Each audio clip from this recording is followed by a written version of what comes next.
Hello, good evening everyone. Hope you are all doing well.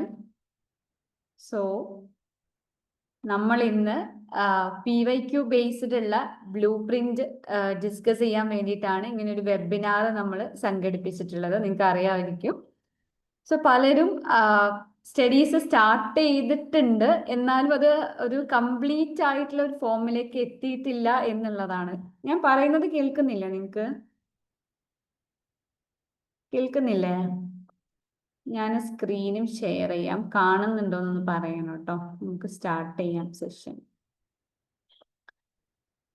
Screen കാണുന്നുണ്ടല്ലോ അല്ലെ? ഒന്ന് comment ചെയ്യാം കേട്ടോ നിങ്ങൾ.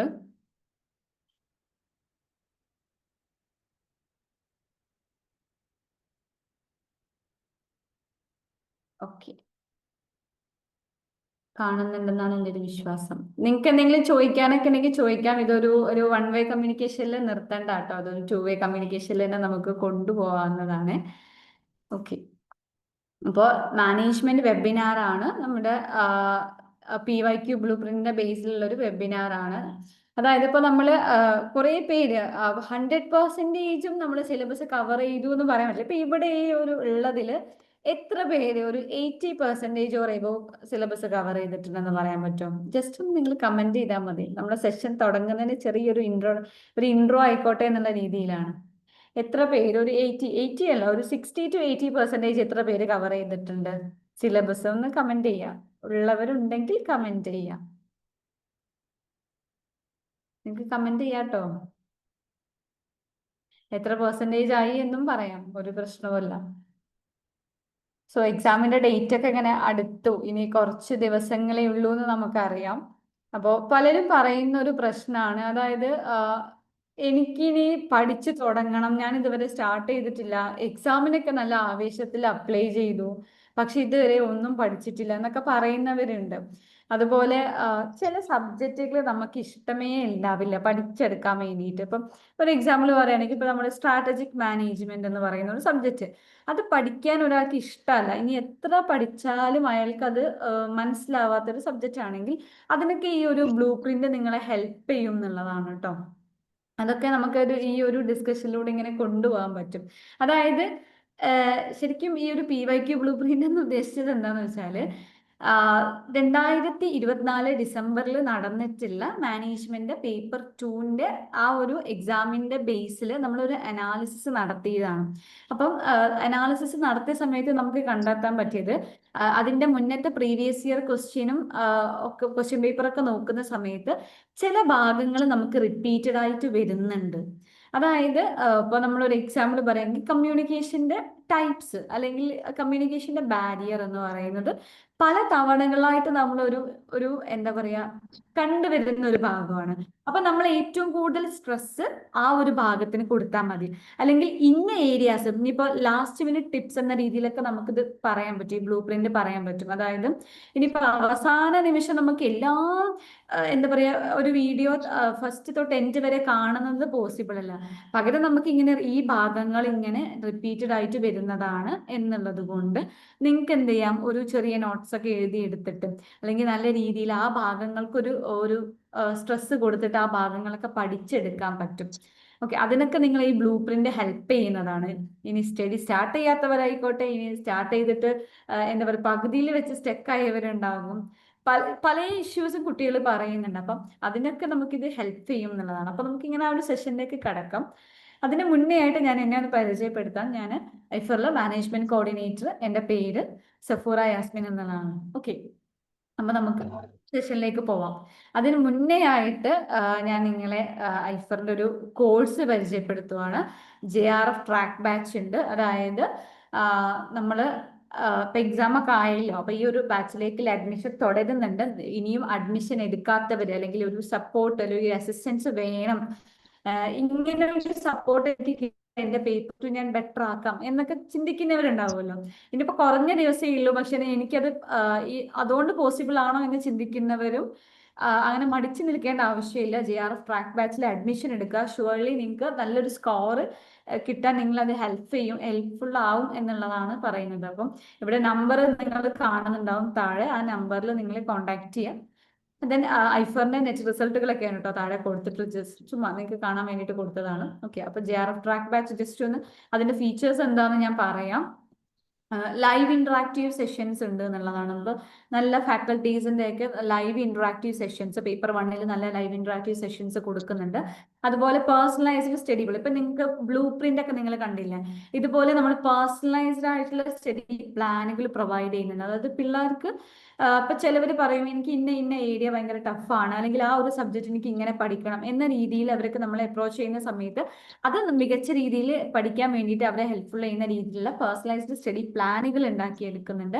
അതുപോലെ 1-to-1 ഡൗട്ട് ക്ലിയറൻസും ഉണ്ട്. അതായത് ഡൗട്ട് ക്ലിയറൻസ് അതായത് കുട്ടികൾക്ക് ഉണ്ടാവുന്ന ഡൗട്ട്സ് സബ്ജക്ട് റിലേറ്റഡ് ക്വസ്റ്റ്യൻസ് അല്ലാത്ത ഡൗട്ടുകൾ അല്ലെങ്കിൽ 1-to-1 നമ്മൾ ക്ലിയർ ചെയ്ത് കൊടുക്കുന്നുണ്ട്. അതുപോലെ മറ്റൊരു ഫീച്ചറാണ് എജൂറിയൽ എന്ന് പറയുന്നത്. എജൂറിയൽ എന്ന് പറഞ്ഞാൽ നിങ്ങൾക്ക് അറിയാം, റീൽസ് നിങ്ങൾക്ക് അറിയാമല്ലോ അല്ലെ. അപ്പൊ നിങ്ങൾ അതുമായിട്ടുള്ള വീഡിയോസ് ഒക്കെ കണ്ടവരായിരിക്കും ചിലപ്പോൾ. ഐഫറിന്റെ യൂട്യൂബ് ചാനലിൽ ഒരുപാട് എജു റീൽസ് അവൈലബിൾ ആണ്. അതുപോലെ ഐഫറിന്റെ ആപ്പിലും ആ ഒരു ബാച്ചിലുള്ള കുട്ടികൾക്കും എന്താണ് എജു റീൽസ് അവൈലബിൾ ആണ് എന്നുള്ളതാണ്. പിന്നെ ഒരു JRF ക്ലബ് ഉണ്ട്. അതിൽ ഏറ്റവും എടുത്തു പറയേണ്ട ഒരു ഫീച്ചർ എന്ന് പറയുന്നത് 5 AM JRF ക്ലബാണ്. അത് അപ്പൊ പേപ്പർ 1 സ്റ്റാർട്ട് ചെയ്തിട്ടുള്ളതാണ് 5 AM JRF ക്ലബ് എന്ന് പറയുന്നത്. അപ്പൊ അത് പുലർച്ചെ 5 മണിക്ക് ആ ഒരു സെഷൻ, അതിൽ പേപ്പർ 1 എല്ലാ ടോപ്പിക്കുകളും കവർ ചെയ്യുന്നുണ്ട്. നല്ല രീതിയിൽ മുന്നോട്ട് പോയിക്കൊണ്ടിരിക്കുന്ന ഒരു JRF ക്ലബാണ്. അത് പേപ്പർ 1 മാത്രമല്ല കേട്ടോ, പേപ്പർ 2 നമ്മളിപ്പോ മാനേജ്മെന്റിലും ഇത് ഓൾറെഡി സ്റ്റാർട്ട് ചെയ്തു. Hello hello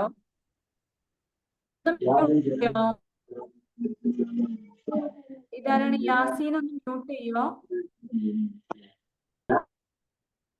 okay okay. പിന്നെ നമ്മൾക്ക് പറയാനുള്ളത് ആക്ടിവിറ്റി ഗ്രൂപ്പാണ്. ആക്ടിവിറ്റി ഗ്രൂപ്പ് എന്ന് പറയുന്നത് നമ്മൾ ഓരോരോ ടാസ്കുകൾ അല്ലെങ്കിൽ ഓരോ ആക്ടിവിറ്റീസ് PYQ സോൾവ് ചെയ്യുക, അല്ലെങ്കിൽ എന്തെങ്കിലും ക്വസ്റ്റ്യൻസ് കൊടുത്തിട്ട് അത് സോൾവ് ചെയ്യുന്ന രീതിയിലൊക്കെ ഉള്ളതാണ് ആക്ടിവിറ്റി ഗ്രൂപ്പ്. അത് സ്റ്റുഡൻസിന്റെ എൻഗേജ്മെന്റിനുള്ളതാണെന്ന് പറയാൻ പറ്റും. ഓക്കെ, ഇതൊക്കെയാണ് JRF ട്രാക്ക് ബാച്ചിന്റെ ഫീച്ചേഴ്സ് ആയിട്ട് കാണുന്നത് കേട്ടോ.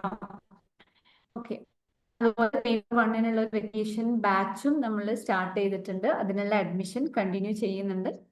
സോ പേപ്പർ 1 ഒക്കെ നല്ല രീതിയിൽ റിസൾട്ട് ആഗ്രഹിക്കുന്നവർ ഈ ഒരു രീതിയിൽ അല്ലെങ്കിൽ ഇവിടെ നിങ്ങൾ അപ്രോച്ച് ചെയ്യാന്നുള്ളതാണ്. ഓക്കെ, ഇതാണ് നമ്മളുടെ PYQ ബേസ്ഡ് ആയിട്ടുള്ള ബ്ലൂ പ്രിന്റ് എന്ന് പറയുന്നത് കേട്ടോ. സോ അതിൽ നമ്മൾ ഓരോ ടോപ്പിക്, അതായത് ഓരോ യൂണിറ്റ് വൈസ് ആണ് നമ്മൾ നോക്കുന്നത്. അപ്പോൾ ഫസ്റ്റ് നമുക്ക് നോക്കാനുള്ളത് മാനേജ്മെന്റ് ആണ്. സോ മാനേജ്മെന്റിൽ നമുക്ക് കണ്ടുവന്നിട്ടുള്ള, അതായത് മാനേജ്മെന്റിന്റെ തന്നെ, അതായത് പേപ്പർ 2 നമ്മൾ കണ്ടുവന്നിട്ടുള്ള ഒരു കോൺസെപ്റ്റ്, ഒരു രീതിയാണ് കോൺസെപ്റ്റുകൾ ചോദിക്കുക എന്നുള്ളത്. അതായത് നമുക്കിപ്പോൾ കോൺസെപ്റ്റുകൾ തരും. ഇപ്പം ഏതെങ്കിലും ഒരു കോൺസെപ്റ്റ്, ഇപ്പൊ ബ്രെയിൻ സ്റ്റോമിങ് ആയിക്കോട്ടെ, ബ്രെയിൻ സ്റ്റോമിങ് എന്ന് പറയുന്ന ഒരു അതിന്റെ ഒരു മീനിങ് അങ്ങനെ എന്തോ തന്നിട്ട് ഇത് ആരാണ് കോൺട്രിബ്യൂട്ട്, അല്ലെങ്കിൽ ബ്രെയിൻ സ്റ്റോമിങ് എന്ന് പറയുന്നത് ആരാണ് കോൺട്രിബ്യൂട്ട് ചെയ്തിട്ടുള്ളത്. ഇപ്പൊ മാനേജ്മെന്റിൽ നമുക്ക് ചോദിച്ചു വരുന്ന ഒരു രീതി, മാനേജ്മെന്റിലെ കോൺസെപ്റ്റ് കഴിഞ്ഞ PYQല് ചോദിച്ചതല്ല, പകരം അത് ഇതിന് മുന്നേ ഉള്ള ഒരു ഭാഗങ്ങൾ കണ്ടത് വെച്ചിട്ടാണ് ഞാൻ ഈ ഒരു ഇതിലേക്ക് ഇട്ടിട്ടുള്ളത് കേട്ടോ. അപ്പൊ മാനേജ്മെന്റിന്റെ കോൺസെപ്റ്റ് മാത്രമല്ല, ഈ പേപ്പർ 2 വരുന്ന എല്ലാ യൂണിറ്റിന്റെയും കോൺസെപ്റ്റുകൾ നിർബന്ധമായിട്ട് നിങ്ങൾക്ക് പഠിക്കാം. ഇപ്പൊ സപ്പോസ് പറയുകയാണെങ്കിൽ management is an art of getting things done to by others എന്ന് പറയുന്നത് ഡബിൾ ഇൻവെർട്ടർ കോമയിൽ ഇട്ടിട്ട് ഒരു ഡെഫിനിഷൻ നിങ്ങൾക്ക് തന്നു. എന്നിട്ട് നിങ്ങളോട് ചോദിക്കുകയാണ് ഈ ഒരു ഡെഫിനിഷൻ ആരാണ് കോൺട്രിബ്യൂട്ട് ചെയ്തിട്ടുള്ളത് എന്ന രീതിയിൽ, അല്ലെങ്കിൽ ഇപ്പോൾ മാർക്കറ്റിംഗ് ആണെങ്കിൽ മാർക്കറ്റിംഗ് മിക്സ് ആരാണ് കോൺട്രിബ്യൂട്ട് ചെയ്തത്, അല്ലെങ്കിൽ മാർക്കറ്റിംഗിലെ ഒരു ഡെഫിനിഷൻ ആരാണ് കോൺട്രിബ്യൂട്ട് ചെയ്തത് എന്ന രീതിയിൽ പ്രൊപ്പൗണ്ടർ എന്ന ബേസിൽ ഒരുപാട് ക്വസ്റ്റ്യൻ, അല്ലെങ്കിൽ അത് ഇൻവെന്റ് ചെയ്തിട്ടുള്ള ആള് എന്നുള്ള ബേസിൽ ഒരുപാട് ക്വസ്റ്റ്യൻ വരുന്നുണ്ട്. അപ്പോൾ മാനേജ്മെന്റ് കോൺസെപ്റ്റുകൾ നിങ്ങൾ പഠിക്കുന്ന സമയത്ത്, അതായത് ഒരു തിയറി അല്ലെങ്കിൽ ഒരു ഡെഫിനിഷൻ നിങ്ങൾ പഠിക്കുമ്പോൾ അത് ആരാണ് ആ ഒരു ഡെഫിനിഷൻ കോൺട്രിബ്യൂട്ട് ചെയ്തിട്ടുള്ളത് എന്നും കൂടെ നിങ്ങൾ പഠിക്കാൻ വേണ്ടിയിട്ട് അവിടെ ശ്രദ്ധിക്കണം എന്നുള്ളതാണ്.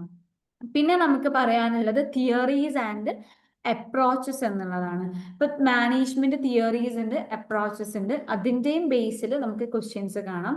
അതുപോലെ പിന്നെ നമ്മൾ വരുന്ന ഒന്നാണ്, കഴിഞ്ഞ ഡിസംബർ 2024 ക്വസ്റ്റ്യൻ പേപ്പറിൽ കണ്ട ഒന്നാണ്, കമ്മ്യൂണിക്കേഷന്റെ ടൈപ്സുകൾ തന്നു. അതായത് ഡിഫറെന്റ് ടൈപ്സ് ഓഫ് കമ്മ്യൂണിക്കേഷൻ ഇങ്ങനെ 2 കോൾ ആക്കിയിട്ട് തന്നിട്ടോ മാച്ച് ദ ഫോളോയിങ് ചെയ്യാൻ വേണ്ടി പറഞ്ഞിട്ടുള്ളത്. അപ്പൊ കമ്മ്യൂണിക്കേഷന്റെ ടൈപ്സ് അവിടെ ചോദിച്ചു. ഇനി ചോദിക്കുന്നത് ചിലപ്പോൾ എന്താവാം, കമ്മ്യൂണിക്കേഷന്റെ ബാരിയർ ആവാം എന്നുള്ളതാണ്. അപ്പോൾ കമ്മ്യൂണിക്കേഷന്റെ ആ ഒരു ഏരിയ നിങ്ങൾ കംപ്ലീറ്റ്ലി പഠിച്ചു വെക്കുക. കമ്മ്യൂണിക്കേഷൻ എന്താണ്, അതിന്റെ ടൈപ്സ് എന്താണ്, അതിന്റെ പ്രോസസ്സ് എന്താണ്, അതിന്റെ ബാരിയേഴ്സ് എന്താണ് എന്നുള്ളത് നമുക്ക് പ്രെഡിക്റ്റ് ചെയ്യാൻ പറ്റില്ല. കമ്മ്യൂണിക്കേഷൻ ടൈപ്സ് കഴിഞ്ഞ ഡിസംബറിൽ ചോദിച്ചത് കൊണ്ട് ചിലപ്പോൾ ഈ ടേമിൽ അതിന്റെ ബാരിയേഴ്സ് ആവാം. ഇപ്പോൾ സപ്പോസ് സെമാൻറ്റിക് ബാരിയേഴ്സോ അങ്ങനെ എന്തെങ്കിലും ബാരിയേഴ്സ് എക്സാമ്പിൾ തന്നിട്ട് ഇത് എന്ത് ബാരിയർ ആണ് എന്ന് ചോദിക്കാം. ആ രീതിയിലൊക്കെ ക്വസ്റ്റ്യൻസ് വരാം. അല്ലെങ്കിൽ ലിസ്റ്റ് ഔട്ട് ചെയ്തിട്ട് ഇതിൽ നിന്നും കമ്മ്യൂണിക്കേഷൻ ബാരിയർ വേർതിരിച്ചെടുക്കാൻ വേണ്ടി പറയാം. അങ്ങനെയൊക്കെ ക്വസ്റ്റ്യൻസ് വരാം. അല്ലെങ്കിൽ കമ്മ്യൂണിക്കേഷന്റെ പ്രോസസ്സ്, ഇപ്പൊ നമ്മൾ ഏറ്റവും കൂടുതൽ കണ്ടുവരുന്ന ഒരു ക്വസ്റ്റ്യൻ ആണെന്ത്, സീക്വൻസ് ആക്കാൻ വേണ്ടിയിട്ട് ചോദിക്കുക. അതായത് നമുക്ക് ഒരു 5 സ്റ്റെപ്സ് തരും, എന്നിട്ട് അതിനെ 1 2 3 എന്നുള്ള രീതിയിൽ ഓർഡറിലാക്കാൻ വേണ്ടി പറയാം. അപ്പൊ ചിലപ്പോൾ കമ്മ്യൂണിക്കേഷനൊക്കെ അങ്ങനെ ചോദിച്ചെന്ന് വരാം. അപ്പൊ കമ്മ്യൂണിക്കേഷൻ പഠിക്കുന്ന സമയത്ത് അതിന്റെ ടൈപ്സും പ്രോസസ്സും ബാരിയേഴ്സും നന്നായിട്ട് പഠിച്ചു വെക്കണം എന്നുള്ളതാണ്. പിന്നെ ഡിസിഷൻ മേക്കിങ്ങും അതുപോലെ ഓർഗനൈസേഷൻ സ്ട്രക്ചറും ഡിസൈനും, ഇപ്പം മെട്രിക്സ് ഓർഗനൈസേഷൻ, പിന്നെ അതുപോലെ ടൈപ്സ് ഓഫ് ഓർഗനൈസേഷൻ, ആ രീതിയിൽ ലൈൻ ആൻഡ് സ്റ്റാഫ്, ആ രീതിയിലൊക്കെ ക്വസ്റ്റ്യൻസ് കഴിഞ്ഞ പ്രാവശ്യം വന്നിട്ടുണ്ട്.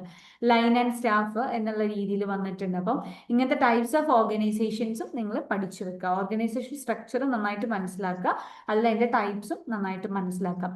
ഇതാണ് മാനേജ്മെന്റിന്റെ ഭാഗത്തു നിന്ന് നിങ്ങൾക്ക് പഠിക്കണം. ഏതൊരു യൂണിറ്റ് പഠിക്കുന്ന സമയത്തും നിങ്ങൾ കോൺസെപ്റ്റുകൾ ആര് കോൺട്രിബ്യൂട്ട് ചെയ്തു, അല്ലെങ്കിൽ ഇനിയിപ്പോ നമ്മളെ ഹെൻറി ഫയോളൊക്കെ ഉണ്ടല്ലോ, ഹെൻറി ഫയോളിന്റെ ആ ഒരു ബുക്സിന്റെ നെയിം കൊടുത്തിട്ട് ഈ ഒരു ഇതാരാണ് കോൺട്രിബ്യൂട്ട് ചെയ്തത് എന്ന രീതിയിലും ക്വസ്റ്റ്യൻസ് വരാം. അങ്ങനെ നമുക്ക് എക്സ്പെക്ട് ചെയ്യാം. കാരണം മാനേജ്മെന്റിന്റെ ഡിസംബറിലെ മാത്രമല്ല അതിന്റെ മുന്നത്തേക്ക് എക്സാമിന്റെ PYQ, അതായത് ക്വസ്റ്റ്യൻ പേപ്പർ അനലൈസ് ചെയ്ത സമയത്ത് നമ്മൾ കണ്ട ഒരു മെത്തേഡ് എന്ന് പറയുന്നതാണ് ഇതിന്റെ ഫൗണ്ടർ ആര് അല്ലെങ്കിൽ പ്രൊപ്പൗണ്ടർ ആരാണ് എന്ന രീതിയിൽ ക്വസ്റ്റ്യൻ വന്നിട്ടുണ്ട്.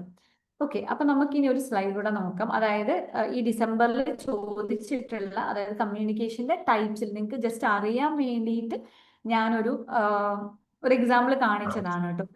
ഇപ്പൊ ഡൗൺവേർഡ് കമ്മ്യൂണിക്കേഷന് ഒരു ഭാഗത്ത് നമുക്ക് കമ്മ്യൂണിക്കേഷന്റെ ടൈപ്സ് തന്നു, downward communication, upward communication, horizontal communication, external communication, ആ രീതിയിൽ തന്നു.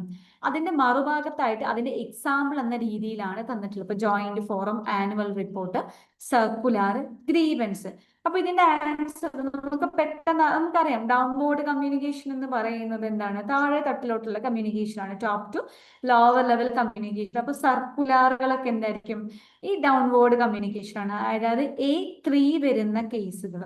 സോ ഇത് ആൻസർ ചെയ്യേണ്ട ഒരു രീതി ഞാൻ ചുമ്മാ നിങ്ങൾക്കൊന്ന് കാണിച്ചു തരാം. നിങ്ങൾ ചെറിയൊരു ട്രിക്കാണ് കേട്ടോ. അതായത് നമ്മളിങ്ങനെ കാണാപാഠം പഠിക്കേണ്ട ആവശ്യമില്ല. ചിലതൊക്കെ നമുക്ക് കുറച്ചൊരു എന്താ പറയുക, ഒരു ട്രിക്കിലൂടെ നമുക്ക് ആൻസർ ചെയ്യാൻ പറ്റും. അങ്ങനെ നമുക്ക് ടൈമും ലാഭിക്കാൻ പറ്റണം എന്നുള്ളതാണ്. ഓക്കെ, ഞാൻ ജസ്റ്റ് ഇവിടെ കാണിച്ചു തരാം നിങ്ങൾക്ക്. ഇപ്പൊ നോക്കാം, ഡൗൺവേർഡ് കമ്മ്യൂണിക്കേഷൻ എന്ന് പറയുന്നത് സർക്കുലാർ ആണ് എന്ന് നമുക്കറിയാം. അങ്ങനെയാണെങ്കിൽ എ എന്ന് പറയുന്ന ഈ ഭാഗത്ത് 3 വരുന്ന ഓപ്ഷൻ ഏതാണെന്ന് നോക്കാം. ഒരൊറ്റ ഓപ്ഷനേ ഉള്ളൂ അല്ലെ, A3 വരുന്ന ഒരു ഓപ്ഷനേ ഉള്ളൂ. ഇവിടെ A1 ആണ്, A4 ആണ്, A2 ആണ് എന്നുള്ളതാണ്. അപ്പൊ A3 വരുന്ന ഒറ്റ ഓപ്ഷൻ. ഇപ്പൊ തന്നെ നമുക്ക് എന്ത് ചെയ്യാൻ പറ്റും, ഇതാണ് ആൻസർ എന്നുള്ളത് ഈസിലി കണ്ടെത്താൻ പറ്റും. അതായത് കൂടുതലായിട്ട് നമ്മൾ എന്ത് ചെയ്യേണ്ട, അതിന് സമയം കളയേണ്ട. ഇനി നിങ്ങൾക്ക് അത് കൺഫ്യൂഷനായി, സർക്കുലാർ അല്ല, ചിലപ്പോൾ ജോയിന്റ് ഫോറോ അല്ലെങ്കിൽ ആനുവൽ റിപ്പോർട്ടോ ആകാം. അങ്ങനെയാണെങ്കിൽ നിങ്ങൾ എന്താ അടുത്തത് നോക്കുക. അപ്വേർഡ് കമ്മ്യൂണിക്കേഷൻ എന്ന് പറയുന്നത് എന്താ, ലോവർ ടു ടോപ്പ് ലെവലിലേക്കുള്ള കമ്മ്യൂണിക്കേഷൻ. അതായത് അപ്വേർഡ് കമ്മ്യൂണിക്കേഷൻ എന്ന് പറയുമ്പോൾ ഗ്രീവൻസ്, എംപ്ലോയീസിന്റെ കംപ്ലൈൻസും കാര്യങ്ങളൊക്കെ പോകും. അപ്പൊ ഗ്രീവൻസ് ആണ് എന്നറിയുവാണെങ്കിൽ B4 വരുന്നത് ഏതാന്ന് നോക്കാം. B4 വരുന്നത് നോക്കുമ്പോൾ സമയത്ത് നമുക്ക് രണ്ടെണ്ണം വരുന്നുണ്ട് ഇവിടെ. ഓക്കെ, അപ്പൊ നമുക്ക് അവിടെ കൺഫ്യൂഷൻ ആവാനുള്ള ചാൻസ് ഉണ്ട്. ഇനി അത് കഴിഞ്ഞ് അപ്പൊ നമുക്ക് ഒന്നെങ്കിൽ ഓപ്ഷൻ B ആണെന്ന് പറയാം, അല്ലെങ്കിൽ ഓപ്ഷൻ A ആണെന്ന് പറയാം. ഇനി C നോക്കുന്ന സമയത്ത് നമുക്ക് കൺഫ്യൂഷൻ ആവാനുള്ള ഇതുണ്ട്. ഓക്കെ, പിന്നെ ഡി ഇവിടെ മാത്രമേ നമുക്ക് എന്ത് ചെയ്യാൻ പറ്റുള്ളൂ, മാറ്റം വരുത്തുക, മീൻസ് ഒരു ഐഡിയ ഉണ്ടാവുള്ളൂ. അതായത് ഒന്ന് 2 ആണ്, ഒന്ന് 3 ആണ്. അപ്പൊ നമുക്ക് ഫസ്റ്റത്തെ കിട്ടിയാൽ തന്നെ എന്ത് ചെയ്യാം, നിങ്ങൾ നേരെ അതിനെ ആൻസർ ചെയ്യാൻ വേണ്ടിയിട്ട് ശ്രമിക്കുക. അതായത് കൂടുതൽ അതിന് സമയം നിങ്ങൾ കളയേണ്ട ആവശ്യമില്ല എന്നുള്ളതാണ്. ഓക്കെ, അപ്പൊ ഇങ്ങനെ നോക്കുക, A എന്ന് പറയുന്നത് 3 വരുവാണെങ്കിൽ A3 വരുന്ന ഒറ്റ ഓപ്ഷനേ ഉള്ളൂ, ദിസ് വൺ. ഓക്കെ, മറ്റേ നിങ്ങൾ ബി നോക്കിയപ്പോൾ ബി വരുന്ന 2 ഓപ്ഷൻ ഉണ്ട്, സി വരുന്നതും ഇതുപോലെ 2 ഓപ്ഷൻ ഉണ്ട്, പിന്നെ ഡി അറിയണം. അപ്പൊ എക്സ്റ്റേണൽ കമ്മ്യൂണിക്കേഷൻ എന്ന് പറയുന്നത് എന്താണെന്ന് അറിയണം. ആനുവൽ റിപ്പോർട്ട് ആണെന്ന് അറിയുവാണെങ്കിൽ നിങ്ങൾ ഈസിലി ആൻസറിലേക്ക് എത്തി എന്നുള്ളതാണ്. അപ്പൊ ഇങ്ങനത്തെ ട്രിക്കുകളും നിങ്ങൾ യൂസ് ചെയ്യണം എന്നാണ് കേട്ടോ. ഓക്കെ, ഇതൊന്ന് നിങ്ങൾ നന്നായിട്ട് നോക്കുക. ഇത് കഴിഞ്ഞ ഡിസംബർ 2024 ചോദിച്ചിട്ടുള്ള ഒരു ക്വസ്റ്റ്യൻ തന്നെയാണ് കേട്ടോ. ടൈപ്സ് ഓഫ് കമ്മ്യൂണിക്കേഷന്റെ ഭാഗത്തു നിന്നാണ് ചോദിച്ചത്. അപ്പൊ ഇപ്രാവശ്യം എന്താവാം, ചിലപ്പോൾ സ്റ്റെപ്സ് ആവാം, അല്ലെങ്കിൽ അതിന്റെ ബാരിയേഴ്സ് ആവാം എന്നുള്ളതാണ്. ഓക്കെ, അതുപോലെ ഓർഗനൈസേഷന്റെ ടൈപ്സിന്റെ ഭാഗത്തുനിന്നും ക്വസ്റ്റ്യൻസ് വന്നിട്ടുണ്ട്. ആ ഭാഗങ്ങൾ നന്നായിട്ട് ഫോക്കസ് ചെയ്ത് നോക്കുക എന്നുള്ളതാണ്. ഇനി അടുത്തതാണ് മാനേജീരിയൽ എക്കണോമിക്സ്. ഇപ്പൊ മാനേജീരിയൽ എക്കണോമിക്സ് നോക്കുന്ന സമയത്ത് ഇതിൽ നിങ്ങൾ കോൺസെപ്റ്റുകൾ പഠിക്കണം എന്നുള്ള രീതിയിലാണ് ഞാൻ ഇവിടെ കോൺസെപ്റ്റ് എന്ന് അടയാളപ്പെടുത്തിയിട്ടുള്ളത് കേട്ടോ. അതായത് നിങ്ങൾ കോൺസെപ്റ്റുകൾ പഠിച്ചെടുക്കണം. ഇപ്പൊ എക്കണോമിക്സിലൊക്കെ ഒരുപാട് ചോദിക്കാം, തിയറീസ് അല്ല, മീൻസ് ഇന്നത് ആര് കോൺട്രിബ്യൂട്ട് ചെയ്തു എന്നുള്ള രീതിയിൽ ക്വസ്റ്റ്യൻസ് ഒരുപാട് വരാനുള്ള ചാൻസ് ഉണ്ട്. പിന്നെ വേറൊരു ചാൻസ് ഉള്ളതെന്ന് പറയുന്നത് കഴിഞ്ഞ ഡിസംബർ 2024 കണ്ടിട്ടുള്ള ഒരു ക്വസ്റ്റ്യൻ ആണ് ഇൻഡിഫറൻസ് കർവ് എന്ന് പറയുന്നത്. ഇൻഡിഫറൻസ് കർവിന്റെ ബേസിൽ, അതായത് ഇൻഡിഫറൻസ് കർവിന്റെ അസംഷൻസ് നമുക്ക് തന്നിട്ട് അതിൽ നിന്ന്, അതായത് ഇപ്പൊ തന്നത് എങ്ങനെയാന്ന് വെച്ചാൽ ഇൻഡിഫറൻസ് കർവുകൾ ഇന്റർസെക്ട് ചെയ്യും, അപ്പൊ ഇന്റർസെക്ട് ചെയ്യും, അല്ലെങ്കിൽ അത് മിഡ് പോയിന്റിൽ വെച്ചിട്ട് ഇന്റർസെക്ട് ചെയ്യും എന്ന രീതിയിലൊക്കെ നമുക്ക് ഇങ്ങനെ ഓരോ അസംഷൻസ് അല്ലെങ്കിൽ ഓരോ പോയിന്റ്സ് തന്നു. എന്നിട്ട് അതിൽ നിന്ന് കറക്റ്റ് ആയിട്ടുള്ളത് ചൂസ് ചെയ്യാൻ വേണ്ടിയിട്ടായിരുന്നു ചോദിച്ചിട്ടുള്ളത്. അപ്പൊ ഈ പ്രാവശ്യം ചിലപ്പോൾ എന്താവാൻ ചോദിക്കുന്നത്, യൂട്ടിലിറ്റി അനാലിസിസ് ചോദിക്കാനുള്ള ചാൻസസ് ഉണ്ട്. അപ്പൊ നിങ്ങൾ ഇൻഡിഫറൻസ് കർവും പഠിച്ചെടുക്കണം, യൂട്ടിലിറ്റി അനാലിസിസും നിങ്ങൾ പഠിച്ചെടുക്കണം എന്നുള്ളതാണ്. ഓക്കെ, പിന്നെ നമ്മൾ ക്വസ്റ്റ്യൻ കണ്ടിട്ടുള്ളത് ഇലാസ്റ്റിസിറ്റിയുടെ ഒരു ഭാഗമാണ്. അപ്പൊ ഇലാസ്റ്റിസിറ്റിയുടെ ഭാഗത്തിൽ മാച്ച് ദ ഫോളോയിങ് എന്ന രീതിയിൽ തന്നെയാണ് ക്വസ്റ്റ്യൻ വന്നത്. അപ്പൊ നമുക്ക് പെർഫെക്റ്റ്ലി ഇലാസ്റ്റിക് ഉണ്ട്, perfectly inelastic, relatively elastic, relatively inelastic, unitary elastic. അപ്പൊ ഈ രീതിയിൽ എന്താണ് നമ്മളിങ്ങനെ ലിസ്റ്റ് ഔട്ട് ചെയ്തിട്ട് അതിന്റെ ഓപ്പോസിറ്റ് കോളത്തിൽ അതുമായി ബന്ധപ്പെട്ട ചില ഹിന്റുകൾ കൊടുക്കും, അല്ലെങ്കിൽ അതുമായി ബന്ധപ്പെട്ട ഒരു സ്റ്റേറ്റ്മെന്റ് കൊടുക്കും. എന്നിട്ട് അതിന് മാച്ച് ദ ഫോളോയിങ് എന്ന രീതിയിൽ ചോദിച്ചിട്ടുണ്ട്. പിന്നെ നിങ്ങൾ ഇതിന് സ്ട്രെസ് കൊടുക്കേണ്ടത് മാർക്കറ്റ് സ്ട്രക്ചറും, അതായത് മാർക്കറ്റിന്റെ ക്ലാസിഫിക്കേഷൻ ആണ്. ഇപ്പൊ നമുക്കറിയാം പെർഫെക്റ്റ് കോമ്പറ്റീഷൻ മാർക്കറ്റ് ഉണ്ട്, പിന്നെ അതുപോലെ ഒളിഗോപ്പൊളി, മൊണോപ്പൊളിസ്റ്റിക്, മൊണോപ്പൊളി, പിന്നെ ഡിയോപ്പൊളി എന്ന രീതിയിലൊക്കെ നമുക്ക് മാർക്കറ്റിന് നമ്മൾ ക്ലാസിഫൈ ചെയ്യുന്നുണ്ട്. ഈ മാർക്കറ്റിന്റെ ക്ലാസിഫിക്കേഷനിൽ കഴിഞ്ഞ എക്സാമിന് ചോദിച്ചിട്ടുള്ളത് ഒളിഗോപ്പൊളിന്റെ ബേസിലുള്ള മാർക്കറ്റ് റിലേറ്റഡ് ക്വസ്റ്റ്യൻ ആണ്. അതിന്റെ മുന്നത്തെ ക്വസ്റ്റ്യൻ പേപ്പറിൽ കണ്ടിട്ടുള്ളത് മൊണോപ്പൊളിസ്റ്റിക് റിലേറ്റഡ് ആയിട്ടുള്ള ക്വസ്റ്റ്യൻ പേപ്പർ ആണ്. അപ്പോൾ നിങ്ങൾ മനസ്സിലാക്കുക, മാർക്കറ്റ് സ്ട്രക്ചർ എന്ന് പറയുന്നത് വളരെ ഇമ്പോർട്ടന്റ് ആണ്. ഡിമാൻഡ് അനാലിസിസിന്റെ ഭാഗത്തുനിന്ന് വന്നു, ഇലാസ്റ്റിസിറ്റിയുടെ ഭാഗത്തുനിന്ന് വന്നു, മാർക്കറ്റ് സ്ട്രക്ചറിൽ ഒളിഗോപ്പൊളിയുടെ ഭാഗത്തുനിന്ന് വന്നു എന്ന് കരുതിയിട്ട് ഒളിഗോപ്പൊളി ഇനി ചോദിക്കൂല എന്നല്ല, ഒളിഗോപ്പൊളിയുടെ ഭാഗത്തുനിന്നും ചോദിക്കും.